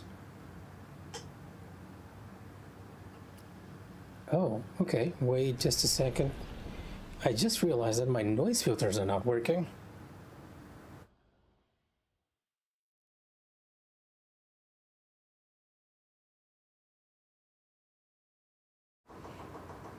I'm gonna try and fix that before I continue, so you guys might not hear anything for a second.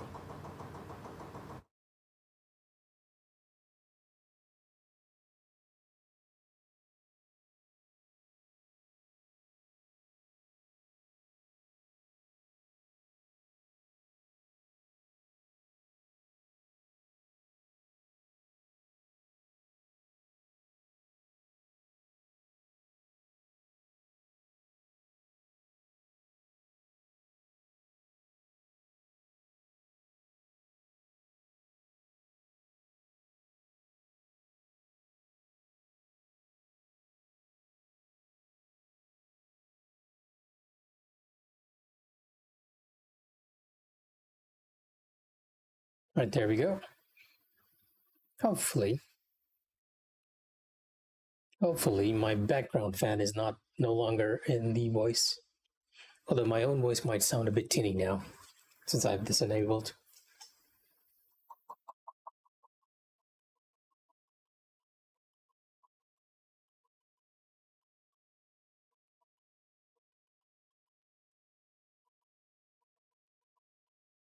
And now, if you're wondering about the little tick tick noises you're hearing, that's actually my washing machine. I should have not put those clothes in.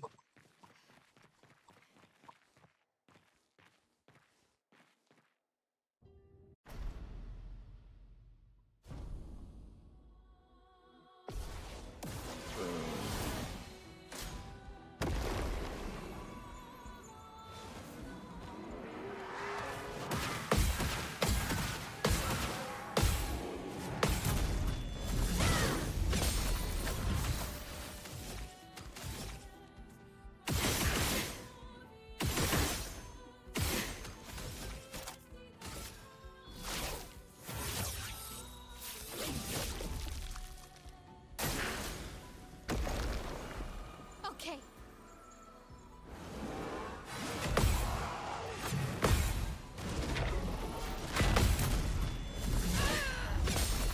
Now let's focus up this time and hope we can get to phase 2 more.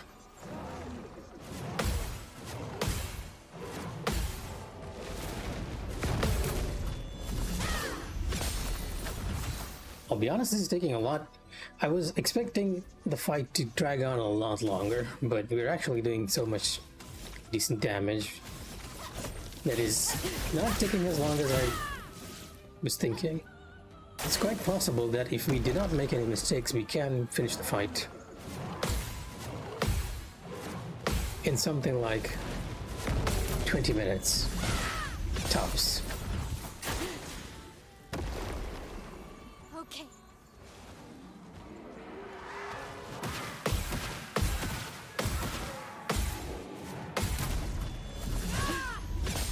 I can do it.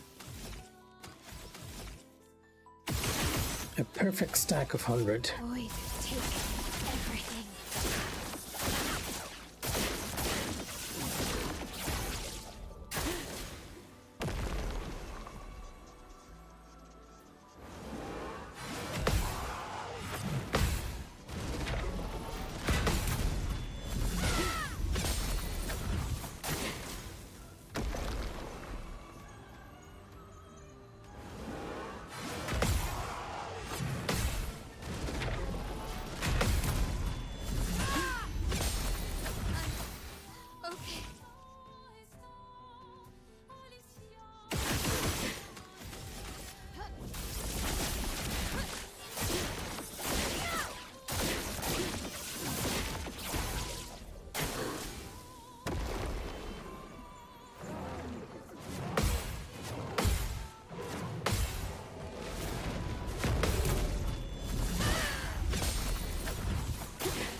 Time to buff ourselves up.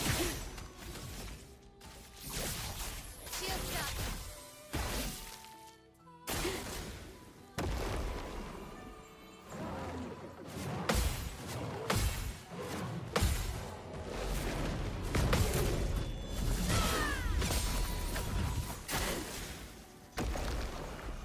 Ready to parry.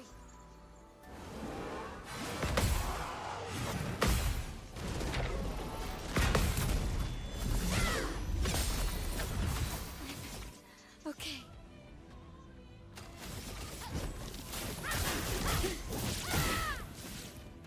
Okay, now we're back into the swing of things. Just make sure you don't make any stupid mistakes. Especially in phase 1, right? Okay.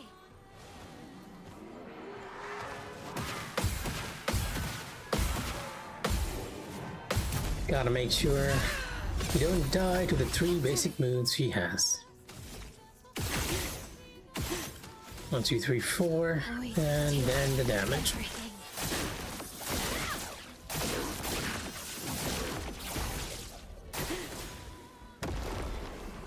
Okay.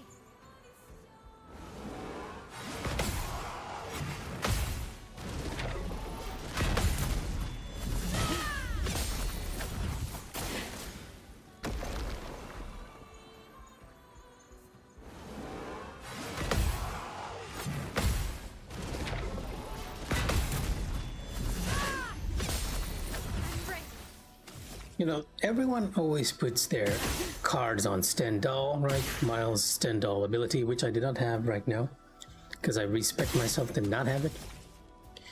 But Burning Canvas does a decent, well, not even a decent, quite a bit of damage with high burn stacks.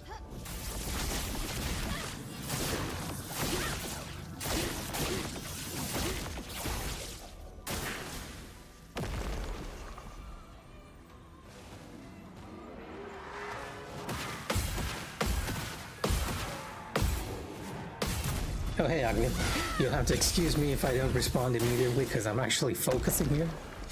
Ready to parry. You need to be careful that I don't get one shot here. Wait a minute, are you talking about are you talking about Mecha Break? Because if you are, I'm gonna take back a few things I said to you privately. So in case anyone else is here, which I don't think there is, I told Agni that I felt that Mecha Break was very janky, and I still stand by this, because during the prologue everything feels very stiff, right? Even the bosses, they just attack and then wait for like 5 seconds for you to wail on them.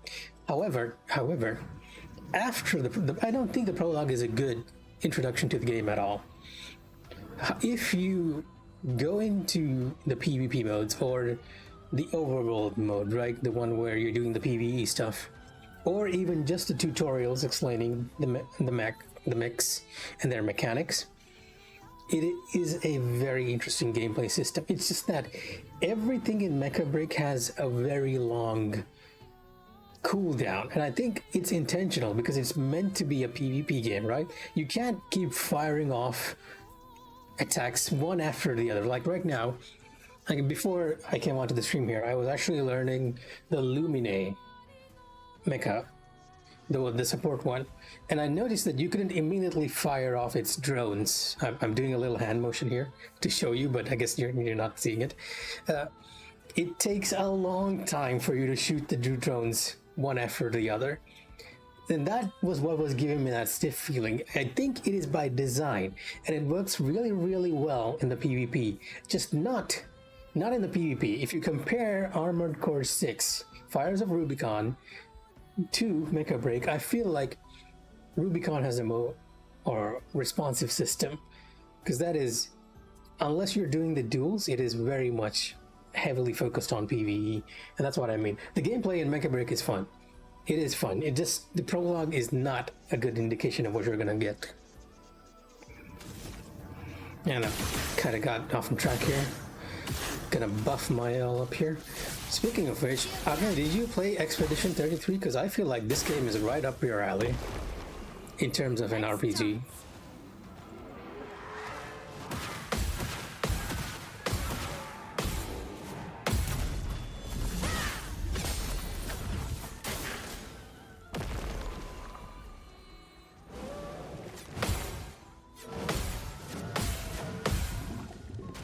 And now we are actually in phase 2.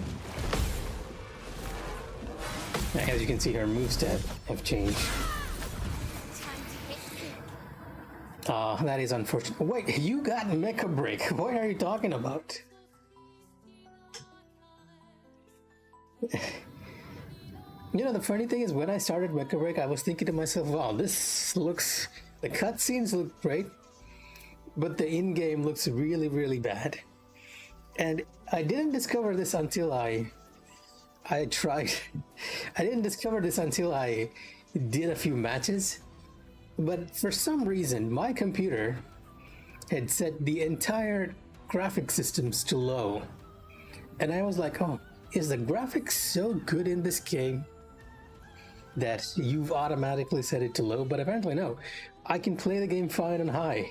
For some reason, it just started off low and everything was just looking really, really bad. Okay, fair enough. Mecha Break is free. But I do feel like you're missing out on a great RPG experience here. Like, this is by far one of the best RPGs to come out in a while.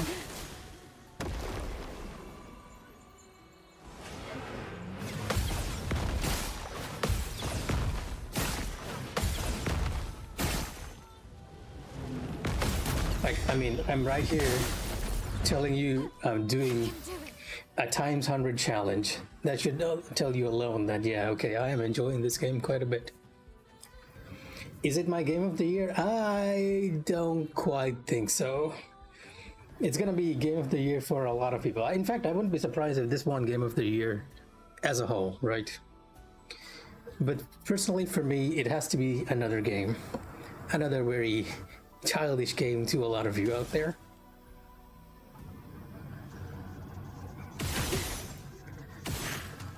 Yes, see, I wouldn't say regret, it's just that they came out and said that yes, we do not believe that turn-based is not the only way to go. And if the rumors of the FF9 remake are anything to go by, they haven't completely given up on turn-based stuff either. But it's going to be interesting to see what, if there is a 9 remake, what they're going to do about it, right? Like, are they going to go with the FF7 hybrid system? Or are they going to take a look at this and say that, okay, yeah, turn-based can still work.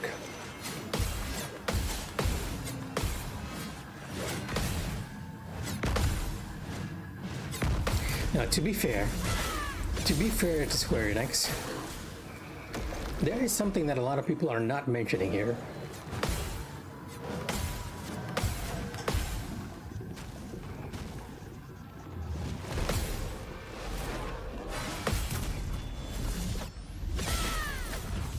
See, when a lot of people say that this game is completely turn-based, they overlook the fact that this is still a hybrid game. See, it has elements of action combat that's just been altered to suit turn-based games, right? So you can see me parrying here. Parrying is typically not something that's in a turn-based game. That is something you see in in an action game like Sekiro or Dark Souls, right? Or even Kazan. Any action game, like you could take even Devil May Cry, right? Parrying is a mechanic from an action game. Likewise, dodging is also a mechanic from an action game. So when people say that this is an argument for turn-based games coming back, I'd say yes, it is. But at the same time, it's important to remember that the reason why people like it or dislike it, because I know at least one person who absolutely hates the parrying system in this game. Okay, more than one person, because I have learned from a few friends that they'd rather play it just by tanking everything. And the way the systems work, you can actually do that. You can completely face tank everything and ignore the parry and dodge system. But what I'm trying to say here is that the game actually takes elements from active time combat or active combat and has altered them in a turn-based system, and that's why it's so popular. The Legend of Dragoon one comparison actually comes from the moveset that we're doing right now. Like if you see here me doing Burning Canvas, Void, take everything. the timing for this, I think that's what gets the Legend of Dragoon comparison.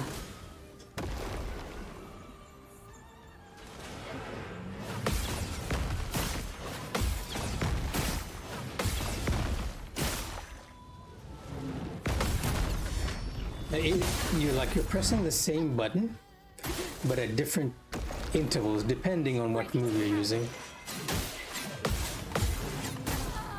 Okay, and that is the one move that I always need to focus on.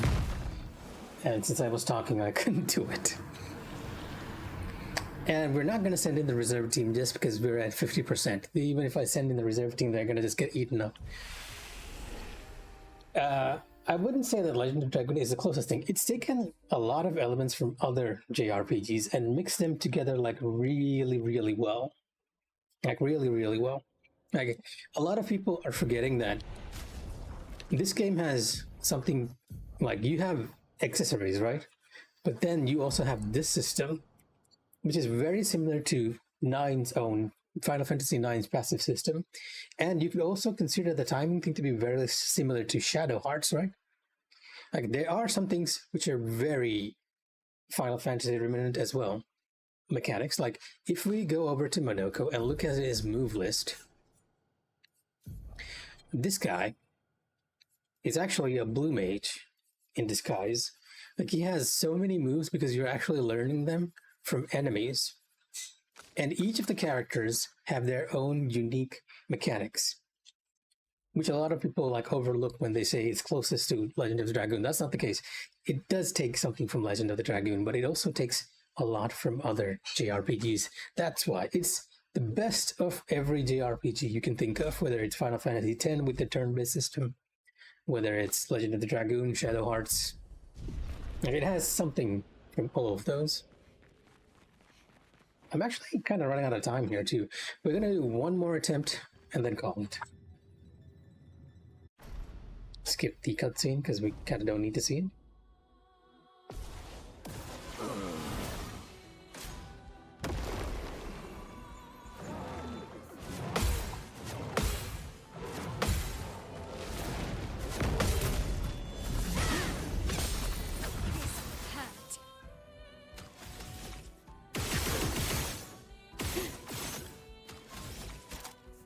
Like even the free aim system, right? I wouldn't call this might actually be its most unique system, right? The ability to aim at your enemies is not something from a turn-based game. It is something from a shooter, but they've taken that and altered it to suit a turn-based game. So if people say this is an argument for turn-based games, I'd say not exactly.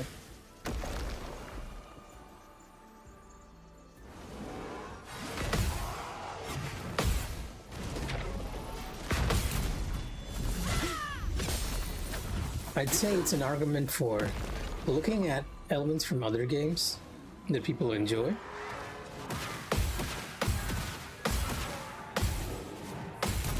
and then putting the best of those things inside, like, or altering the best of those things so that people can actually enjoy the experience.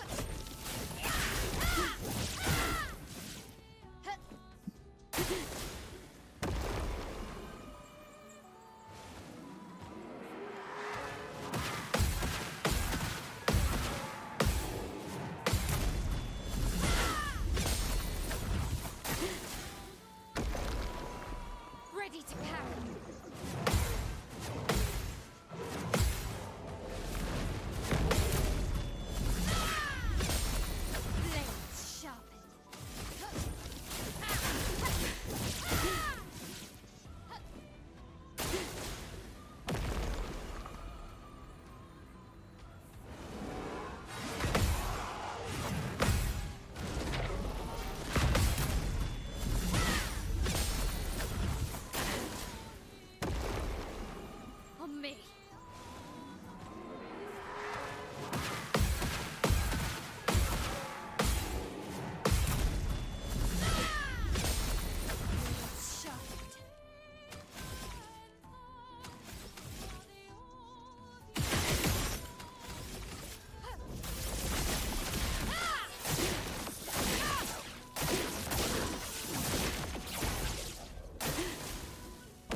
It's kind of weird to start at the beginning, to be honest.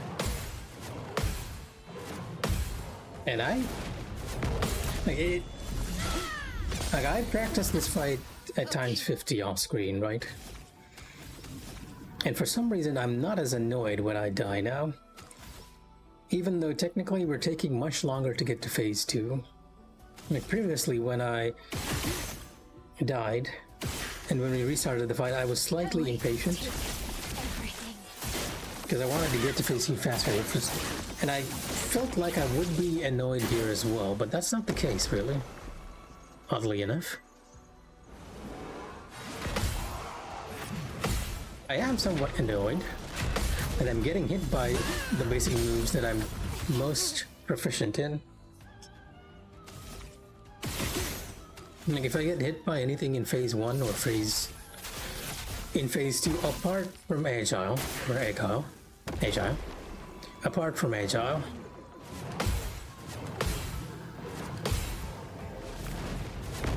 then I feel slightly annoyed at my own self, because I know those moves, I should be able to counter them. Okay.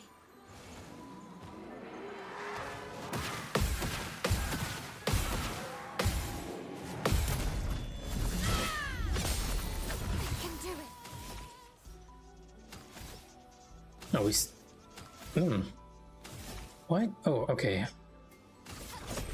Sort of lost my train of thought here. I'm gonna just boost up the stacks there. Or rather, I lost count of how many turns we are in the powerful buff.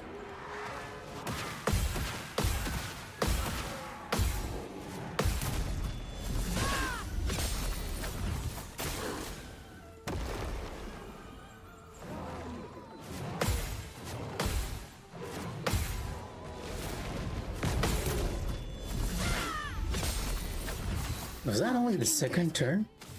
It must have been, right? Because otherwise it would have run out by now. Void, take everything.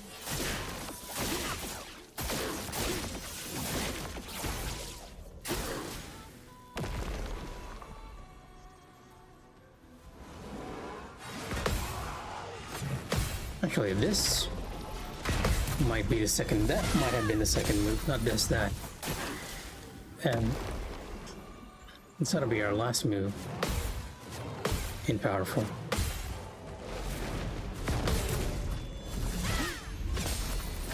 can do it.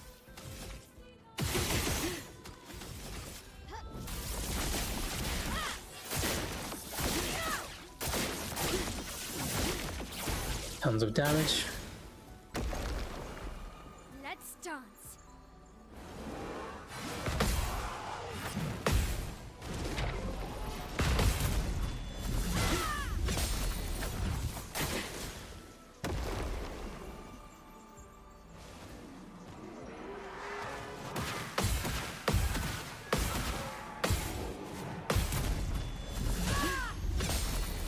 This will hurt.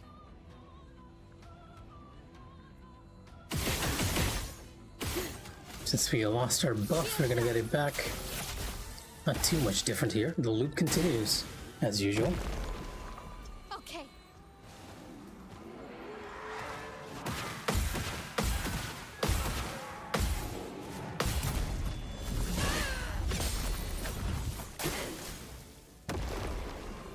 Okay.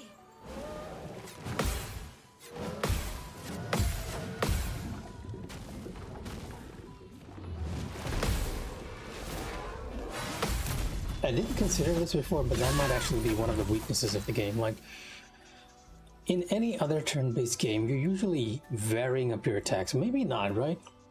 At some point, you get strong enough that you can just shut off your brain and use one attack to finish it all. But I feel like in other RPGs I played, I'm usually thinking about what move to use next, what move should I use next. In Expedition, I was doing that early on, like when we were getting the new characters, or on specific characters like Lune, right? But not so much once you get to endgame. Once you get to endgame, you have a certain loop for bosses, and then you're just gonna repeat the same moves over and over again.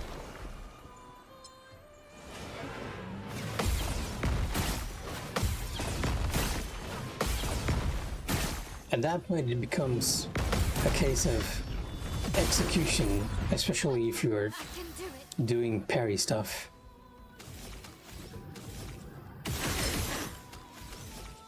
Void take everything.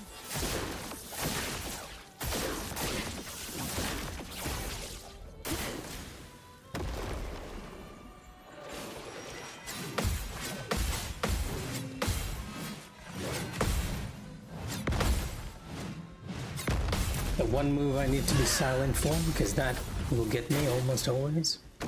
Agile. On me.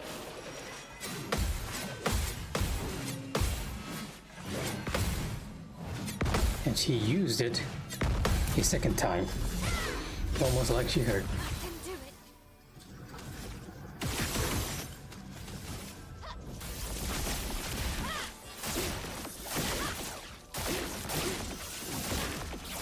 Now, 20 mil damage.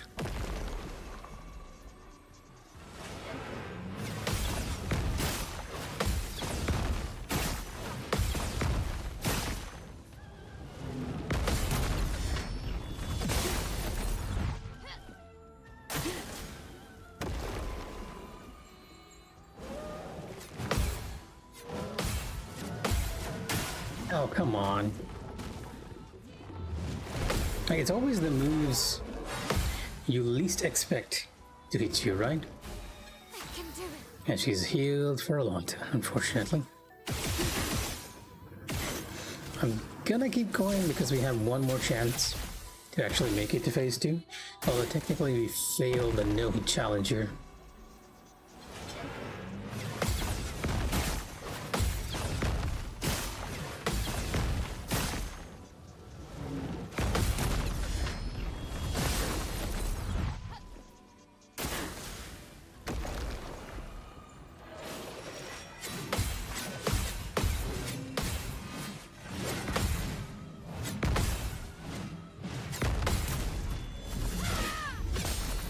Blades sharp.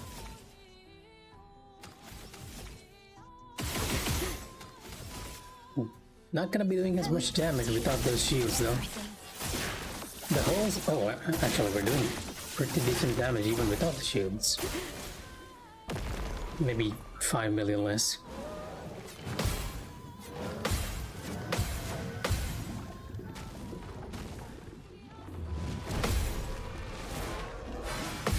Because you see, the way this build works is that the more shields Mile has, the stronger her counterattack is.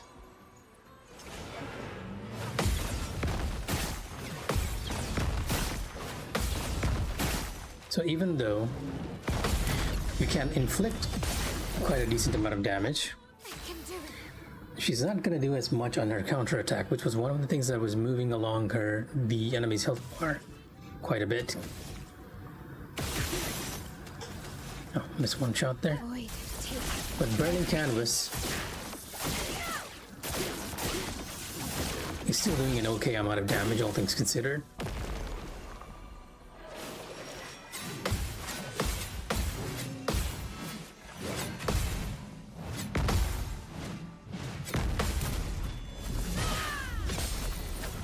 I mean, even the counterattack damage is not too bad if we have a move like Agile, which requires us to parry quite a bit. Because I think empowering parry is coming into play there.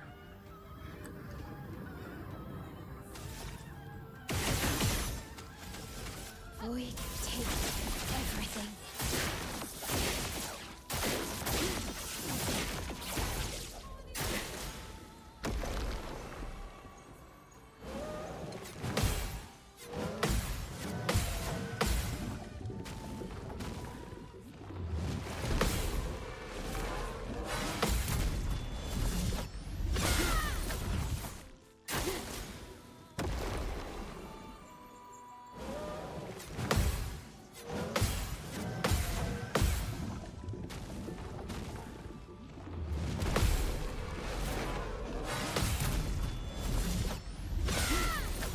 This will hurt.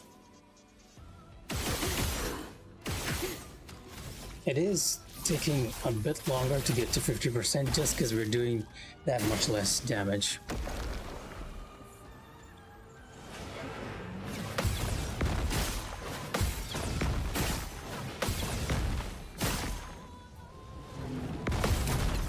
we should be okay as long as she doesn't throw too many agiles at me. On me.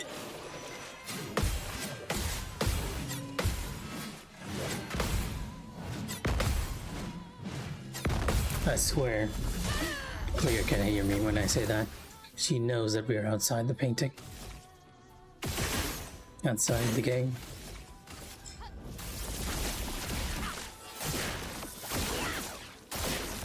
Okay. Now we can shift to Warsaw and continue our damage here. I still need to keep my focus though, because she's gonna throw Agile at us until she's again at the 33% mark.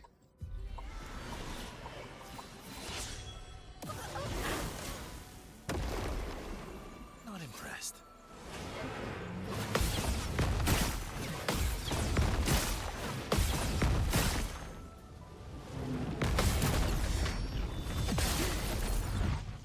Let's carve a path. I am immortal.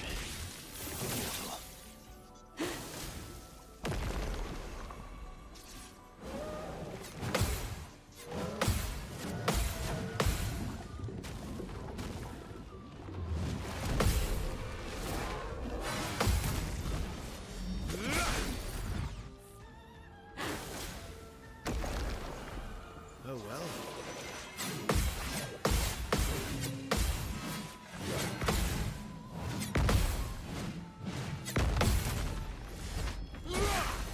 I think I'll improvise.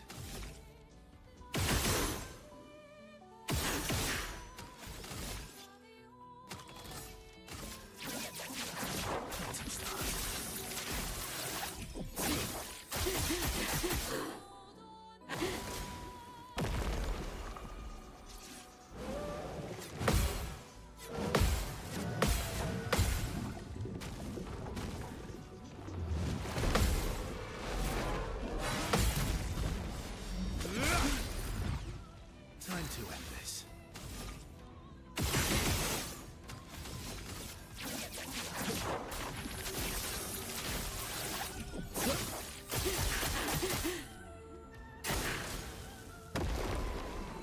Not impressed.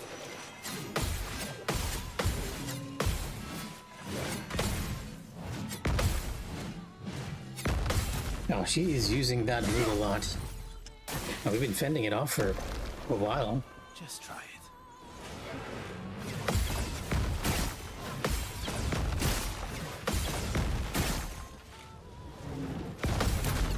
In some sense, I think we kind of got lucky too. I think I'll improvise.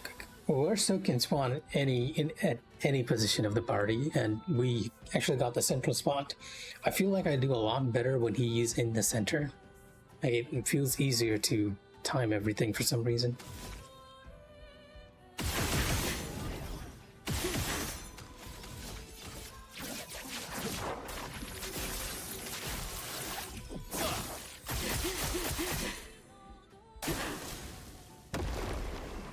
Not impressed.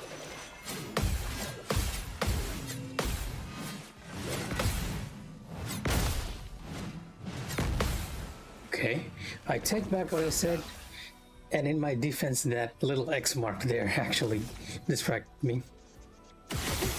That's a 30% loss in DPS right there without shield affinity. But hey, might as well practice.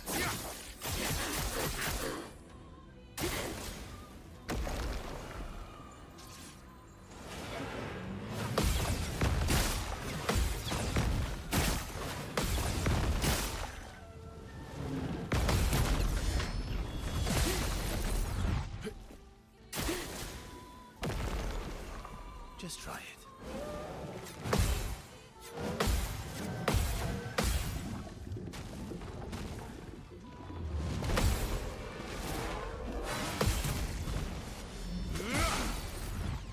Last-ditch effort. I think I'm also running out of powerful soon, so we're gonna have to refresh that. Thankfully, Warsaw doesn't need too much of a setup here.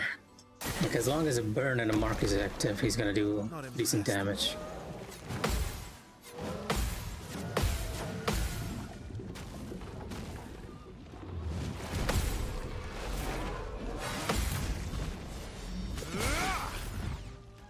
Last-ditch effort.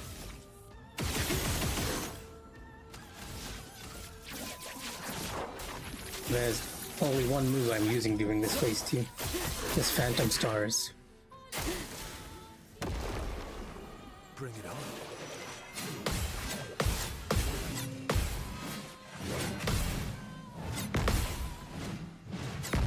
I really need to not get distracted on that move, but just about anything can distract me there. Bring it on.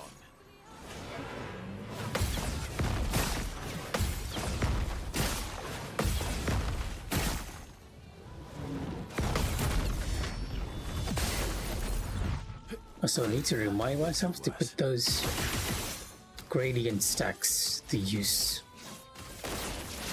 by marking her each time. I've lived through worse.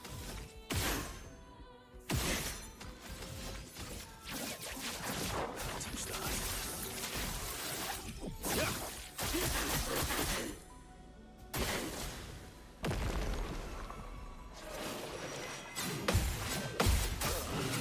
Right. Yeah, as you can see, if I see the mark, I get distracted. But yeah, that's gonna be it for today. I'm actually gonna call it and get some rest. Yeah, if anyone's watching, take care. Good night.